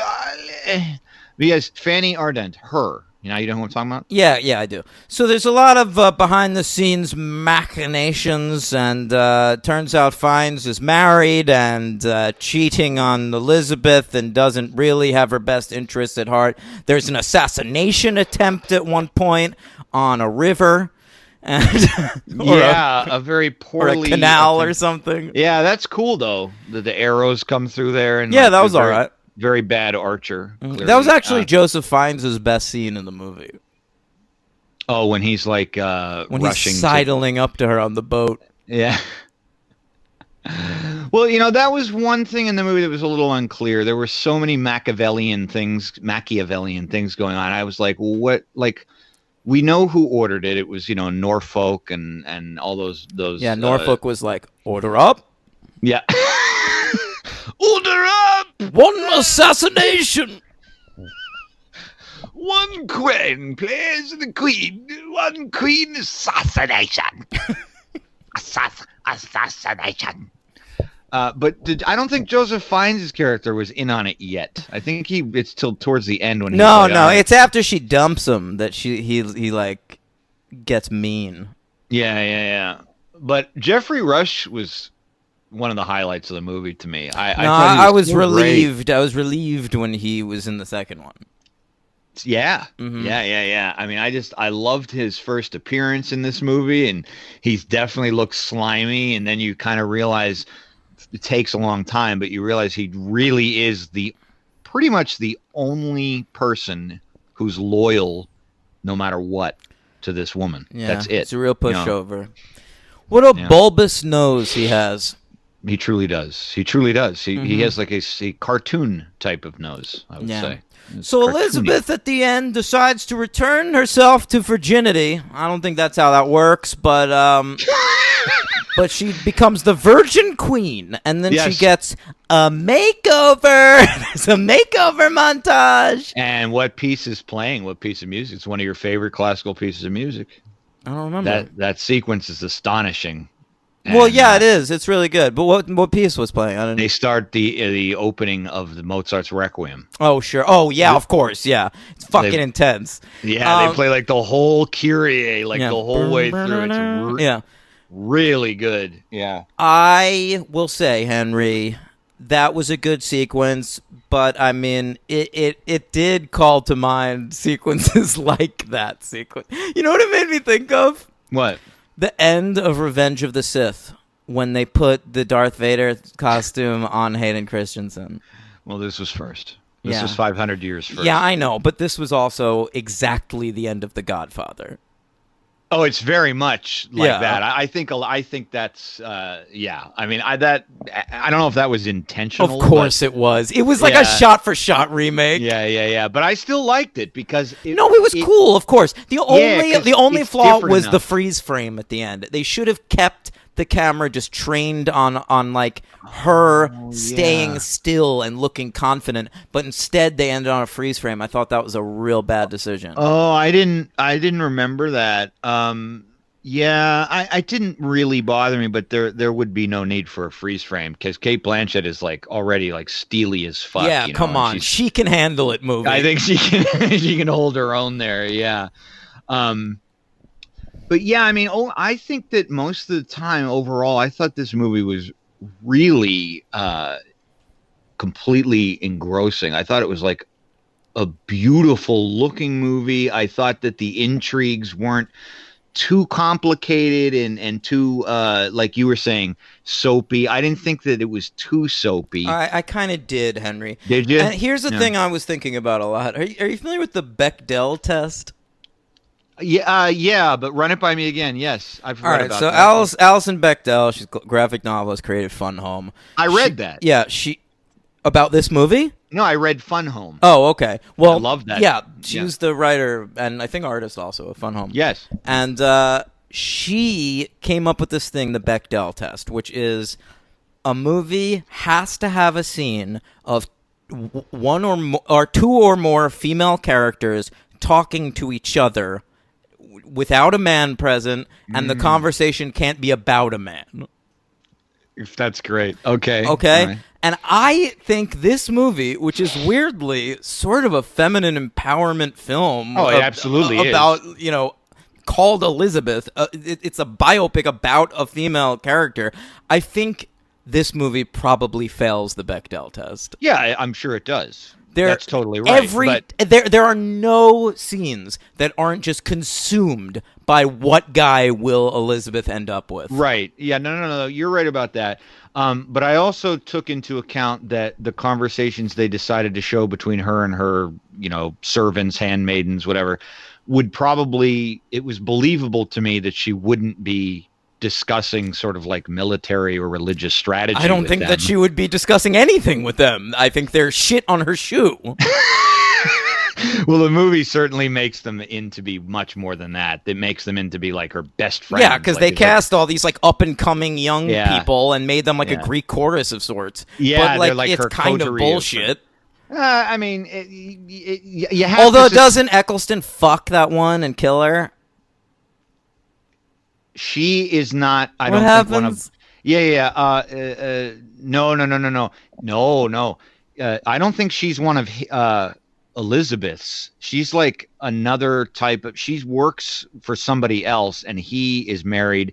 He's screwing her, and then I believe at the end, she turns him in because they're in bed together. Remember? Yeah, but doesn't she get killed? No, they come to arrest him. Jeffrey Rush comes to arrest him and says and he's like, by what authority? And he arrests him, and they show a shot of her walking around the bed, and he gives her a look like, did you fucking turn me in? Did you say something that I plotted this? Yeah, I remember that. Maybe I'm thinking she makes out all right. Now. She's okay. Okay. What do you give this movie, Henry? I think this is a very, very solid 4. Oh, see, I'm between a 3 and a 4, and I think I might go 3. Really? Yeah. I'm sorry I didn't convince you. I didn't do a great job here. Yeah, I think you did a great job, Henry. Nah, you always do a great job. Oh, thank you very much. But I don't think this is a. To me, it's more than just kind of like a movie you're sitting and watching and oh, that was good, it's over. There's too many powerful moments. There are certain things in here that are staged that are just totally unforgettable. And actually, one of the things I remembered about it when I watched it 21 years ago or 22 years ago was that final sequence. That's the only thing I remembered, Henry. Yeah, I mean, I remembered that, and I remembered nothing else. Yeah, I didn't really either. But I won't forget it now. And I mean, there's many things in this. That's great. There's many things in this movie. I thought it was just so perfectly sure-handed, and it wouldn't get a 5 just because of the romances are a little bit. There's a little too much of that, and it's done in a way that I think could have been a little more subtle. Which actually might have benefited it had it been made even a little later. If it was made in the style of something like The Other Boleyn Girl, the girl with the pearl earring, or something like that, where they're a little bit more painted and not so. I mean, this is pretty painted, man. You know what I liked actually is Kapoor uses a lot of wide shots. Yes. It's a lot of super fucking wide shots with a ton of people in the shot. And you don't see that much. Not many close-ups in this movie. No, that is very true, and that's really refreshing. And I also liked he did something that I occasionally happens when I watch movies that are period pieces like this, where like I always get upset when it's like I feel like the camera is wasted. And it's like Tom Hooper fucking does that all the time with his fucking obsession with fisheye lens close-ups and everything. And it's like, especially in something like John Adams, where we're like, it's like, can I not look at Paul Giamatti's nose hair? They spend all this money on sets and costumes, and then all we're looking at is like the top of someone's face. Exactly. And I didn't see Les Miserables. I never would. I did. But I imagine you don't get to see much of that set decoration, which is probably amazing. But I imagine you're staring down Anne Hathaway's epiglottis most of the time. Russell Crowe, yeah. It's a lot of Eddie Redmayne, man. Oh, good Lord, was I not expecting to have to run into Eddie Redmayne this week. As soon as he came on screen, I thought of this show. Not just you, but this show. And I was like, thank God Eddie Redmayne is making an appearance. Yeah, I know. I was disappointed, too. There's a lot of up-and-comers in these two movies. So the MVP is Cate Blanchett, but if you had to give it to someone else, who would it be? Jeffrey Rush. Jeffrey Rush? Yeah. Okay. But it's Cate Blanchett. Yeah. I have it slashed. It is Jeffrey Rush. Yeah. Richard Attenborough also. It's always nice to see him act and stuff. Yeah, I agree. LVP's Joseph Fiennes, right? Yep.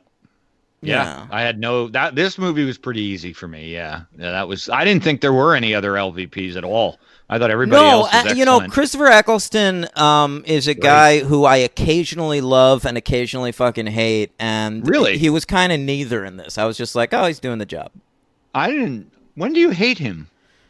Sometimes he does a bad American accent, which sometimes bothers me. The Leftovers? It's bad in The Leftovers, but he's so good in the show that I can look past it. Yeah. But I don't know. I feel like I've seen him in movies where I wasn't that into it. Okay. All right. I think the whole cast is amazing. I think Fanny Ardant, like I said, Vincent Cassel, they all do everything. It knocks it out of the park. So, it's not a perfect movie, but it's an absolute 4-star. And it's lovely to see like young Kelly MacDonald and it is. And who was the other one? Emily Mortimer. Yeah. So it's just like they're so great that it's just nice to see them. Yeah, I agree. That Emily Mortimer surprised me because I didn't realize that she already was she not?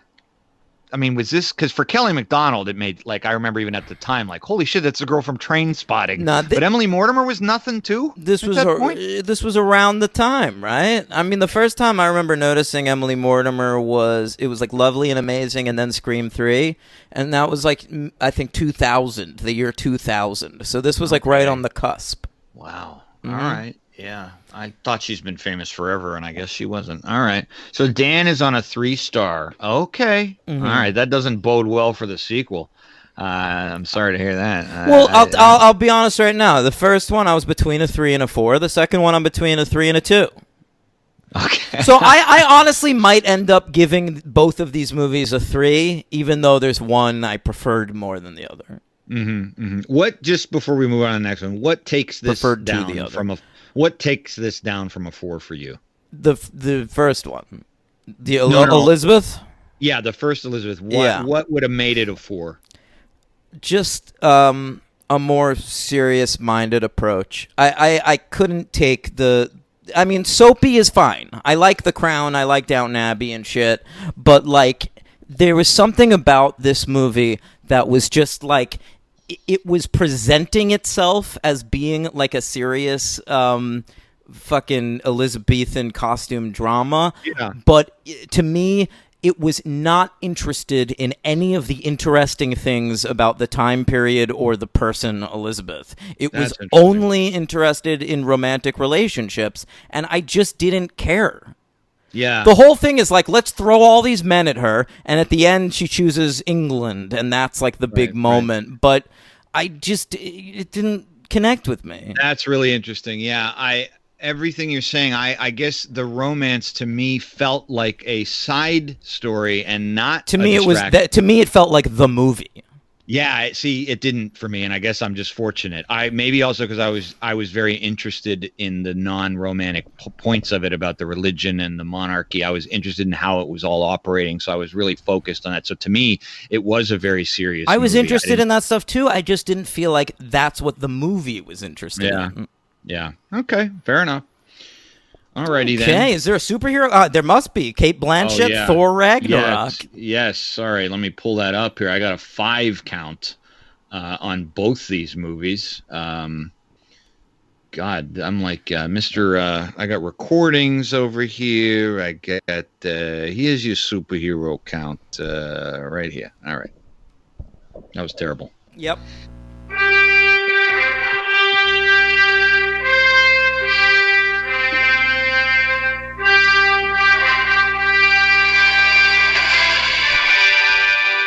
Quality airtime. That's what we do here. That's what I'm here for. Quality airtime. Talking over finding. Kate Blanchett, of course, was. That's right. In Thor Ragnarok. Jeffrey Rush. This was good. What's he in? He was in the amazing 2011 Green Lantern with Ryan Reynolds. He played Tomar-Re. Tomar-Re. Tomar-Re. It's probably Green Lantern Corps person. Yeah, I'm sure he's an alien or some shit. Yeah. Christopher Eccleston. How do you say his name? I always said Eccleston. Eccleston. Yeah, it could be. Yeah, Eccleston. I don't know. All right. He's Doctor Who. Is that what you're counting? I am counting Malekith and in Thor the Dark World. Right. That's right. Yeah. He was in G.I. Joe, but I didn't count that. Daniel Craig. I counted this because it is from a graphic novel. What's this? I wouldn't have counted it, but I figured I should. You tell me whether you agree. Mm-hmm. Cowboys and Aliens? Sure, whatever. Yeah, I mean, I don't know. It's not really. I guess it's not really a superhero, but for all I know, that guy did more. He also plays No, of course not. He also plays. Good. That's good. It's fun. Yeah, I totally thought it was going to be garbage. What else do you like? Fun. John Carter. Favreau. It's Favreau, man. John Carter's actually entertaining. Yeah, you like that one too, huh? It's entertaining. Cowboys Next, he's going to be like, Tomorrowland is great too. Yeah. I'm changing my entire outlook on movies. The whole slate is being wiped clean. I have different tastes now. All right, James. What were you going to say about Daniel Craig? You said he was in something else. He's my favorite superhero, Benoit Blanc. Oh, and Knives Out, of course. Right. Nice. James Frain, who was the Alvaro. Yeah, you've seen him in TV shows. Right, I saw the credits. My God, I've only seen him in some movies, but he played Leet Brannis in Agent Carter.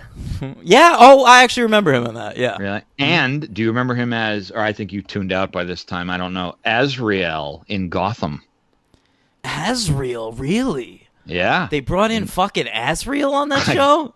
Apparently, yeah. That's insane. Yeah, I know. I didn't get how they would even... I don't know how they would have done that, but yeah. Did they fucking... there's no Batman. There's no Batman. The whole point of Azrael is to replace Batman. Yeah. What was it? Some other fucking little kid that just is like, I'm king of the playground now, Bruce. Breaks the kid's back. Yeah. That's for our comic book nerd friends. Yeah. Okay. That's it. Oh, great. Okay, Elizabeth the Golden Age. Fantastic. Shekhar Kapoor is back to direct. Michael Hurst is actually back to write, but we also brought in William Nicholson to do a draft. And he's a big writer. He's been nominated for some Oscars, Henry. He co-wrote Gladiator. All right. He wrote First Night with Sean Connery, Henry. He wrote Nell. He wrote one of my favorite lines of dialogue of all time. Yeah. He wrote that. Speaking of Hooper, he worked on Les Miserables. He worked on the screenplay for Mandela, Long Walk to Freedom. All these movies no one cares about. Unbroken, which was sequelized. We could cover it someday. Unbroken, the Joe Lee thing? Yeah. Sequelized? Yeah, there's a sequel to that. It's about a prison camp. What's the sequel? It's called Back Home? Unbroken 2 Road to Redemption or something like that. Get out of here. I swear to you. I'm looking it up right now. Unbroken, I even had the title almost right. Path to Redemption. It came out in 2018. It is the sequel. My God.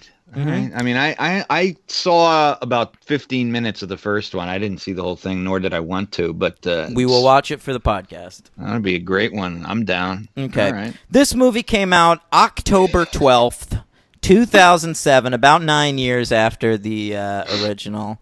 What are you laughing at? I'm sorry. Your line about the Nell thing just really got me. It's a really good line. It's a brilliantly written movie. A budget of $55 million. Increased budget. Box office of 75.8. Ooh, not great. Yeah, that's too bad. Well, this is a bad year for this movie to come out. And I mean, that might explain why I didn't see it either. This occurred to me. Honestly, in another year. Yep. I'd have seen it. Elizabeth the Golden Age would have made more. If Elizabeth the Golden Age came out in 2005 or 6, it would have made some fucking waves. I think it would have done better at the box office. I think it would have been noticed more at awards time. Yes. They just happened to come out in this like historically great year, and they got pushed out by other shit. Yeah, I mean, I thought about it when I saw it, the date of it last week, and then all throughout the, just looking at the movie, and I was just like, this my came God. out like the week Zodiac came out. Yeah, I mean, this is a horrible release time for this thing. Oh, wait, no, Zodiac came out really early in the year, I remember. March. Yeah, that's why it wasn't eligible for any fucking Oscars. No, it was eligible. They just didn't give a fuck. No, I don't. Did it make the cut? Yeah, of course. In time? What are you talking about? It's January to December, the Oscars. Yeah. Oh, okay. So, all right. I thought there was something about it didn't make. No, it just came out in March, and so like fucking everybody 9 months later. Yeah, right. No, that's what I meant. That's what I was thinking of. I remember that at the time. That's what it was. It was out too long. Nobody cared. Elizabeth the Golden Age was nominated for 2 Oscars, Henry. Yeah, we've heard the theme. Okay. Cate Blanchett was nominated for Best Actress, and she lost to Marion Cotillard for her portrayal of Edith Piaf in La Vie en Rose. I didn't see La Vie en Rose. Nor did I. Wait, did I? I think I did, actually. I don't remember anything about it. Yeah, I didn't see it. I mean, it's probably okay. Edith I'm Piaf's sure it's fine. pleasant. Marion Cotillard's great. It actually won an Oscar. You'll recall the last one won the Oscar for makeup. This one for costume design. Oh, okay, yeah, right. It was also nominated for a couple of GGs, or just one GG. Cate Blanchett nominated for Best Actress in a Drama. Of course, Marion Cotillard won for Best Actress in a Comedy or Musical. The funny life she led. Yeah. Great stuff. But Blanchett still lost. She lost Best Actress in a Drama to Julie Christie for Away from Her. Yeah. Okay, all right. Oh, that's a great performance. A little forgettable. Yeah. There's aspects of it that are a little short-term loss, forgettable. Yeah. That's a joke about Alzheimer's. It's actually a great movie, and Julie Christie's great. It really is. Yeah. It's a genuinely great. It's fantastic. It's you know who should have been nominated for that fucking movie though? The dude who's her husband. Yeah. Oh, right. It's kind of not a famous. Yeah, it's just like some random old guy, and he's fucking great in that movie. Because he's kind of doing the heavy lifting. Yeah, she's just hanging out, not remembering shit. That's kind of a Cruise Hoffman thing going on there. Like you're absolutely right. Yeah, where like Hoffman got all the accolades, but Cruise was really doing a lot of the acting there. Yeah. It's a Denzel, Tom Hanks in Philadelphia situation. There you go. Yeah, anytime there's anyone with some kind of disability, I'm always on the other guy's team for getting the awards. Me too. The subtle one. I pick the subtle one. I go for the subtle one. Anyway, BAFTAs. Blanchett lost Best Actress to Marion Cotillard. Jeez. And it lost Best Production Design to Atonement.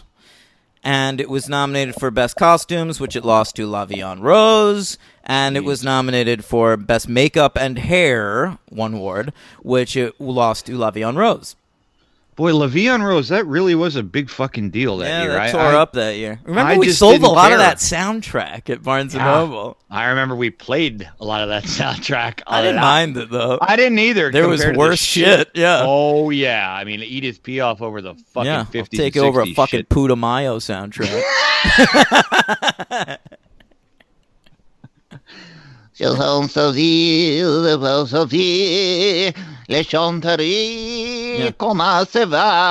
put on Buena Vista Social Club one more time. Sul alpeto para Makevi. That's exactly what it was, too. It was that thing. Oh, my God. You guys don't know. To those listeners around the world who do work in record stores or well, they don't exist anymore, but who did work in record stores, you guys can sympathize with us. I'm sure you guys have to listen to... Especially chain record stores. Oh, man. Yeah, the chain record stores, right? Oh, God. Yeah, people in other music are listening to the fucking Replacements. And we're listening to the new John Mayer or whatever. They're a band called the Green Day, kind of like the Sticky Fingers. No, Stiff Little Fingers. Yeah. Stiff Little Fingers, Sticky Fingers. That's a Rolling Stones album. Yeah. Sorry.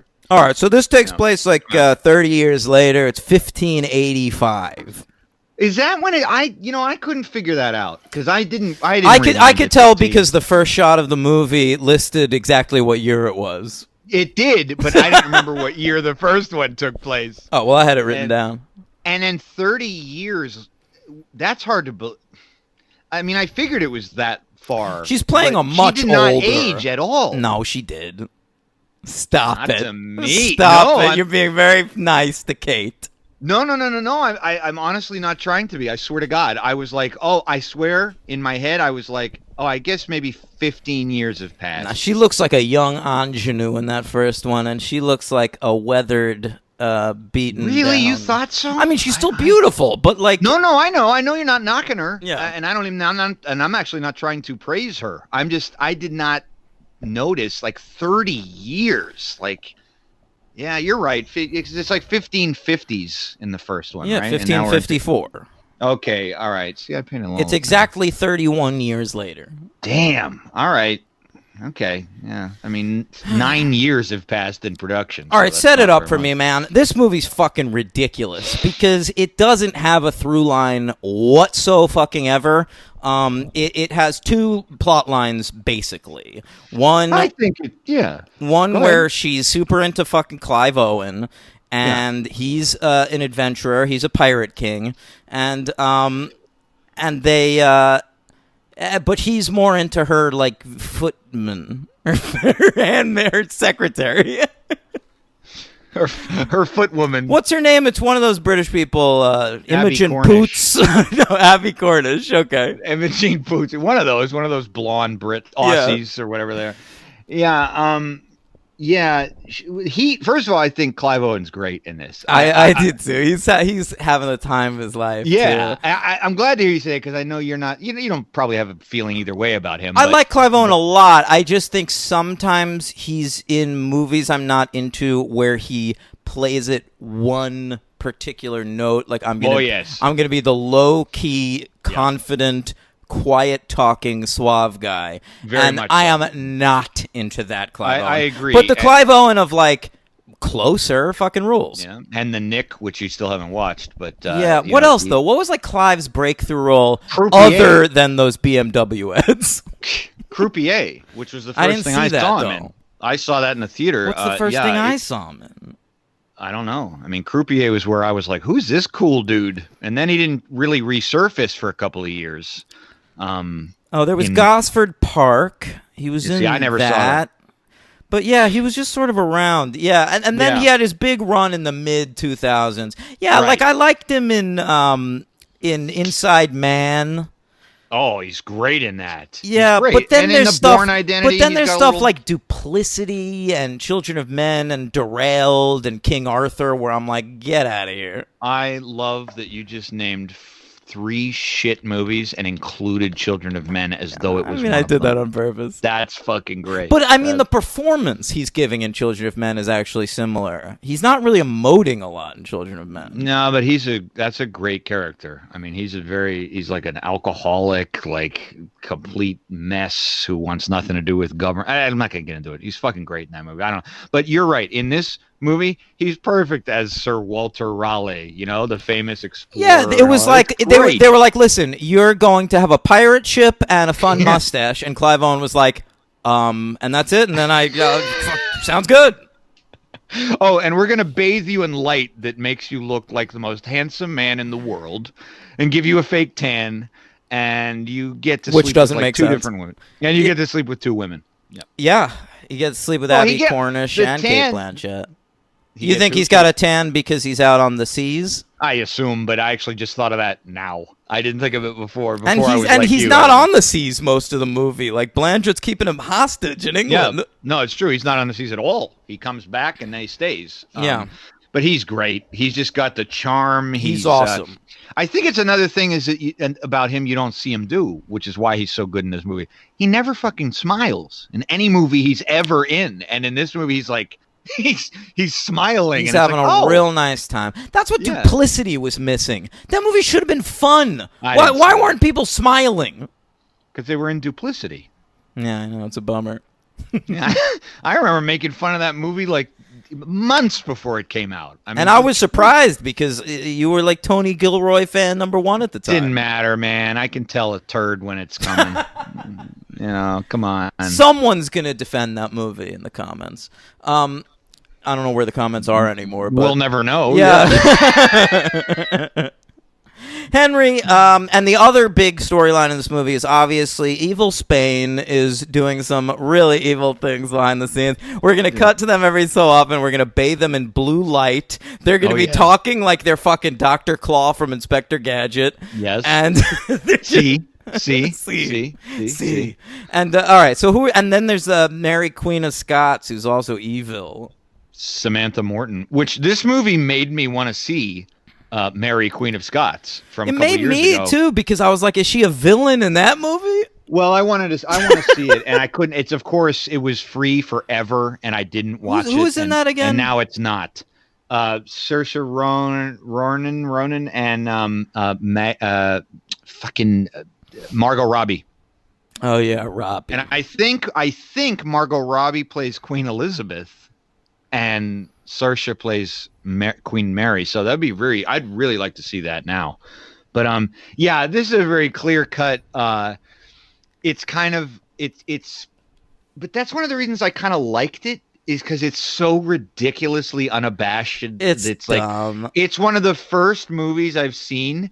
Think about this before you answer. And I'm not, no offense to I know we have a very wide British audience. I don't know how big, if it's beyond 3 people, but it could be 3 million. You just offended their entire way of life, so no worries about what you say next. That's a really good point. Mm-hmm. At this point, they've turned it off, so it doesn't really matter. Yeah, like Elvis King 1. Yeah. We'll probably have to get to that at some point. Yeah. Do you ever, this is a question for you, do you think about it? Because I couldn't. Do you ever see a movie where the Brits are actually depicted as the good guys? Of course, British movies. Okay, yeah, right, you're right. Besides that, no, they're always bad. And, the fact is because Spain, and France were 3 of the worst colonial, they were the 3 worst colonial I love Clive Owen. History of the world. But Clive Owen in this movie when he's like, I named a territory after you, Virginia, after the fact that your pussy has never felt cock. Even though it has. And Cate Blanchett is like, even she's like, that's sort of weird, but okay. And then she even makes a joke. She says, like, what will you call it when I'm married? What's her fucking... She makes a funny joke, too. Yeah. 16th century humor. It works. But yeah, no. But usually the Brits are always like the evil ones, and in this one, I kind of liked their It's because it's so jingoistic. Like, and as an American, we're literally, so used to seeing Henry, I was watching this at work, and this couple who lives in the building from Spain walks in while I'm watching this movie, and I felt bad. Look, I thought of it more. This is honest. I'm not trying to sugarcoat it. I got the impression more that the villains were the Catholics, not that they were Spanish. That's what they were doing, but I mean, no, I know they're all practice. Yeah, exactly. Yeah, of course. But in the first movie, offset that because I remembered in the first movie how all of those Catholics were all white. So it kind of I still thought of it as a Catholic thing, but I just thought it was kind of funny that all the British, I mean, the Brits must fucking love this depiction of them because they are just the knights in shining armor, quite literally. Well, they do. The first one won Best British Film at the BAFTAs. Yeah. But like, by the way, I was a nice move there. I like that. Dan was trying to hypnotize me. No, I was turning it into a lightsaber again. Yeah, I know. I was going to say, move, turning his mic into a lightsaber. I don't know. Does mine? I mean, I can do. It has a blue light, and sometimes it reflects to make it look like we're holding a lightsaber. Yours isn't really doing it right now. God. If you strike me down, I will only become stronger, Darth. I'll try flipping. That's a neat trick. Remember when we did Star Wars? You did a really good Obi-Wan Kenobi, or I did. One of us did a really good Obi-Wan Kenobi. Oh, I think I do an Obi-Wan. What does he say? She doesn't, but we're meant to think that she does. It was kind of like a McCartney or some shit. Yeah, it's a lot like that, like McCartney. Yeah. All right.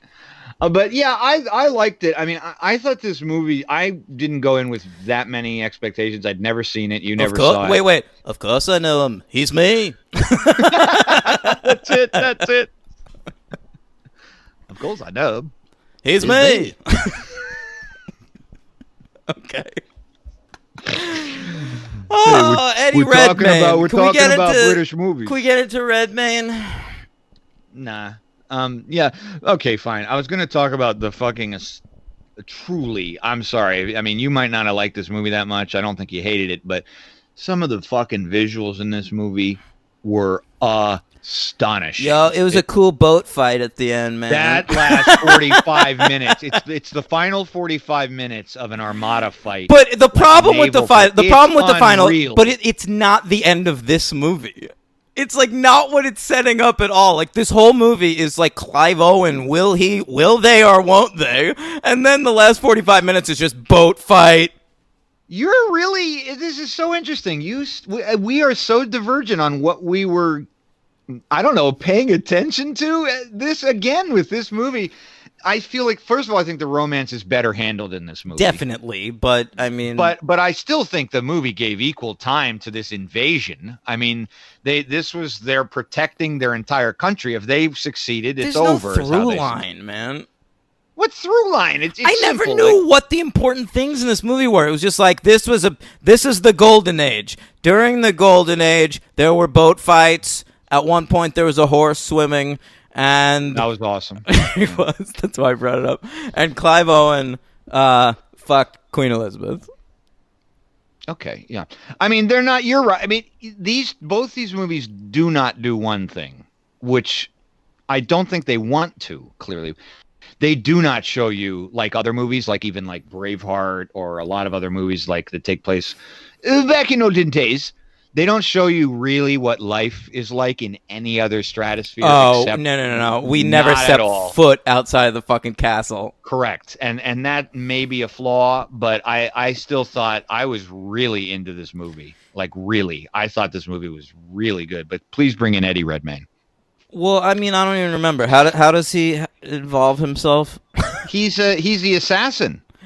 Oh yeah. Eddie Redmayne playing a villain is so bad, dude. He reminded me of his. He's always crying. He reminded me of his role in Jupiter Ascending in this. I didn't see that. Oh my God, he's so ridiculous. He's got such a baby head, and he comes in and he cries. And the best part of the whole movie, Henry, is when he yells at Cate Blanchett. He goes, Yes. "Whore!" Yeah. Yeah, the fucking virgin queen. She's such a fucking slut. He had sex once. Yeah. Yeah. He yells that, and then they do something very strange, and I don't know why I wanted to look this up. There was an assassination attempt on her. It was by this character, but the assassination of Queen Elizabeth by the coward Eddie Redmayne. That's exactly right. Andrew Dominic, where are you? Get on that. Mm-hmm. They say the gun wasn't loaded. And that... Wait, do they explain that? There is the Spanish king is very Machiavellian here. He's trying to get his little daughter, Isabella, to become the queen. He wants everyone... that pans out, man. Right. Well, he wants to look like he wants to marry the Queen of Scots to become queen. So that is probably why the gun isn't loaded, but it's a little bit convoluted. You find out that he orchestrated this whole thing in order to have it look like Scottish Mary tried the assassination, bless you, and then fails. So she gets beheaded. And then he thinks his army is going to take over, and that's how Isabella will come to power. That's what his whole motivation is. He wants his daughter, who, by the way, I read at the time of all these events was actually 21, not like 8. Yeah. But I want to call bullshit on another thing.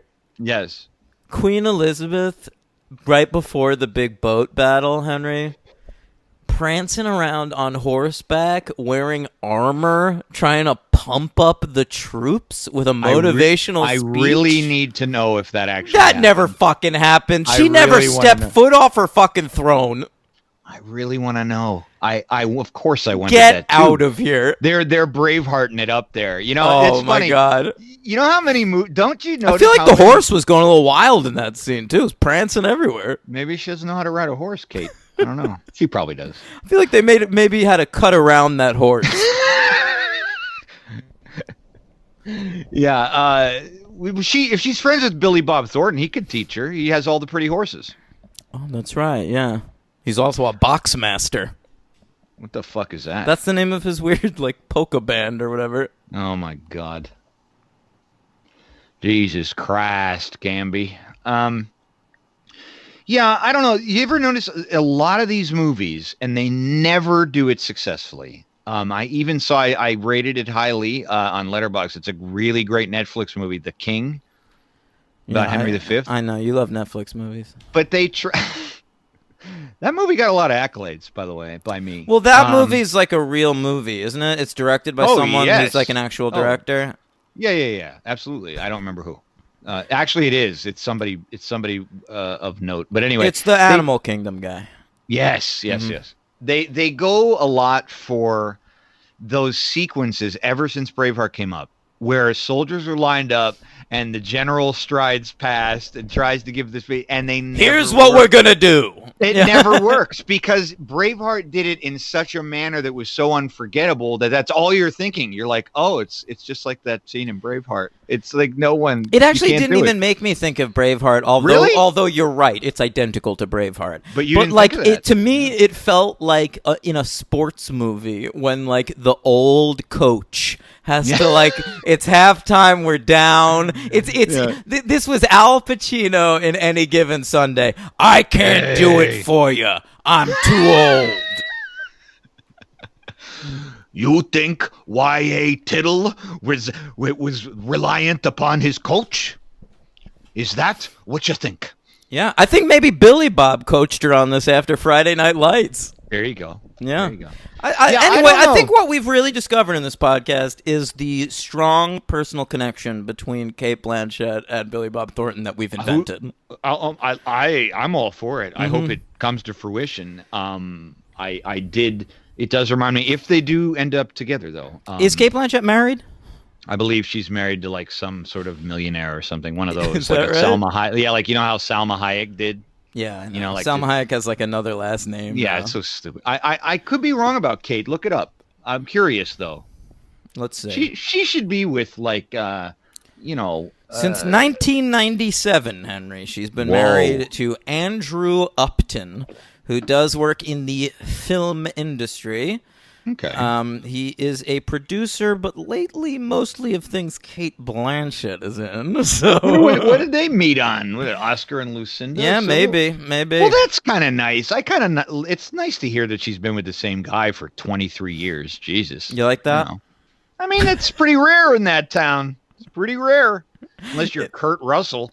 Yeah, I guess you're right. Goldie. Yeah. Oh, Henry. What? Anything else you want to talk about in this movie? I think that last 45 minutes are really amazing. I think the romance works. I think Abby Cornish is very, very good. I don't. Really? I thought she was really good, and I didn't expect to. It's an undercooked performance. She's playing the young, Undercooked performance. yeah, young ingenue, like doesn't quite know where she stands. I mean, it was one note to me. But she seemed genuinely sad that she had sort of, quote unquote, betrayed her friend. I know. Didn't care. She wasn't bad. Like, I'm not gonna sit here and say like LVP, fuck her. She's just like a generic blonde lady. Like it's definitely a performance. Yeah. I just wasn't particularly impressed by it. Okay. I mean, but I really thought that the final 45 minutes were absolutely Yeah, I breathtaking. know you did. I'm going to say it again and again and again. No, because there's just so many amazing shots. And you remember the shot where she comes out onto the cliff in that white dress? It's not as good as the horse swimming. Well, that's amazing too. But that whole thing though, with like them setting the fire to the ship and Clive Owen like waiting before it crashes, it's so ridiculous. It was cool. No, it reminded me of so fucking cool. Master and Commander, The Far Side of the World. It was pretty fun. But I mean, like he dives off. It's like I didn't see that shit coming in a movie like this. I was just like, where is this coming from? And then, it's very. Yeah, it's fun watching warfare from this era because it's so primitive and it's so fucked up. And it's like basically like the people who are going to lose this war are all going to like drown to death in the ocean. And that's miserable. So I do like that element of it. And it even occurred to me like how miserable it was. And then I remembered I was like, this is like 200 years before the Revolutionary War. I know.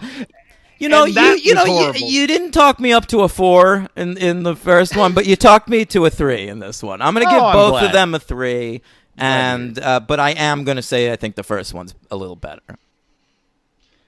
I think you're right, but the freshness of the second one is making it a little hard for me. I guess that I also had such low expectations, but if I had to rank them, I would go 1 and then 2. Yeah, but it's not.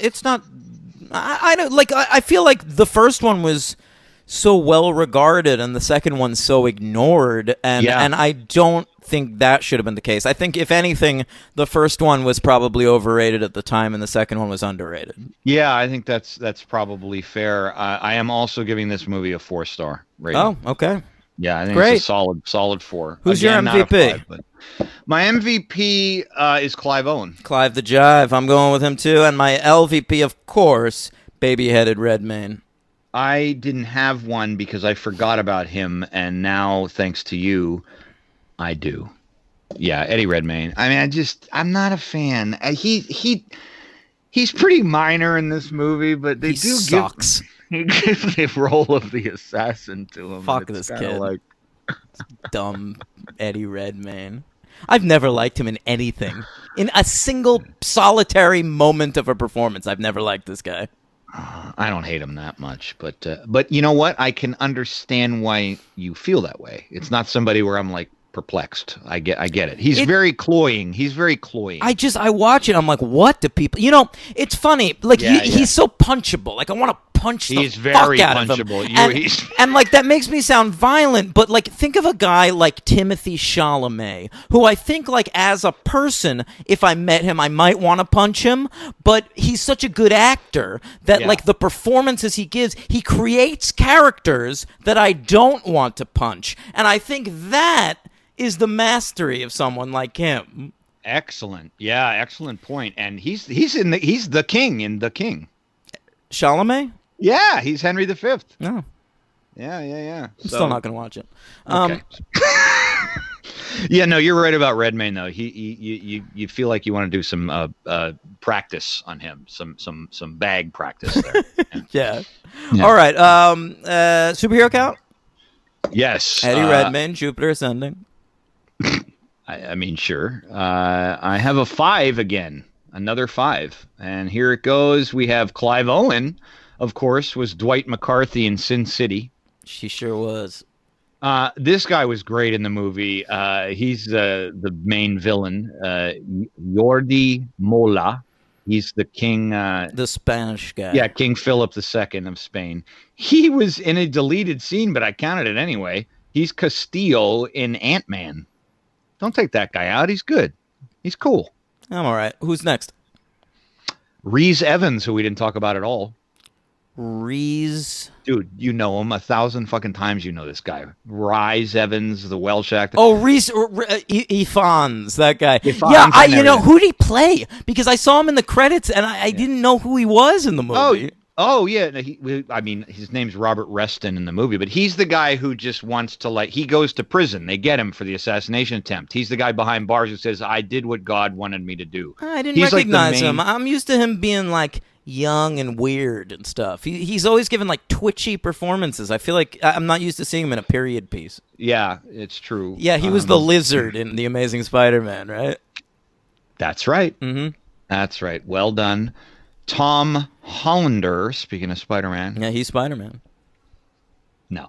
Tom Hollander's in this. We didn't talk about him either. He's the guy who condemned. Yes, you do. He's in fucking In the Loop. He's the main guy in The Loop. He's the main guy in he's hilarious. You mean Peter Capaldi? All right. No, Tom Hollander's the yeah, you're absolutely right. Peter Capaldi's like the spin guy in that movie, right? But Tom Hollander, he's the guy you remember. No. There's a lot of people in that movie you remember. Anyway, he's the guy. You've seen him. Look him up right now. I'm going to kill you. Look him up. When you see his face, you're going to be like, oh, okay. All right. Tom Hollander. Tom Hollander. Just add an ER to Hollandaise. Right. I'm looking for him. Not seeing him here. Here he is. All right. He looks like a man. He's white. Yes.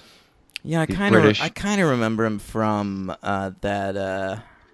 He was in Bohemian Rhapsody.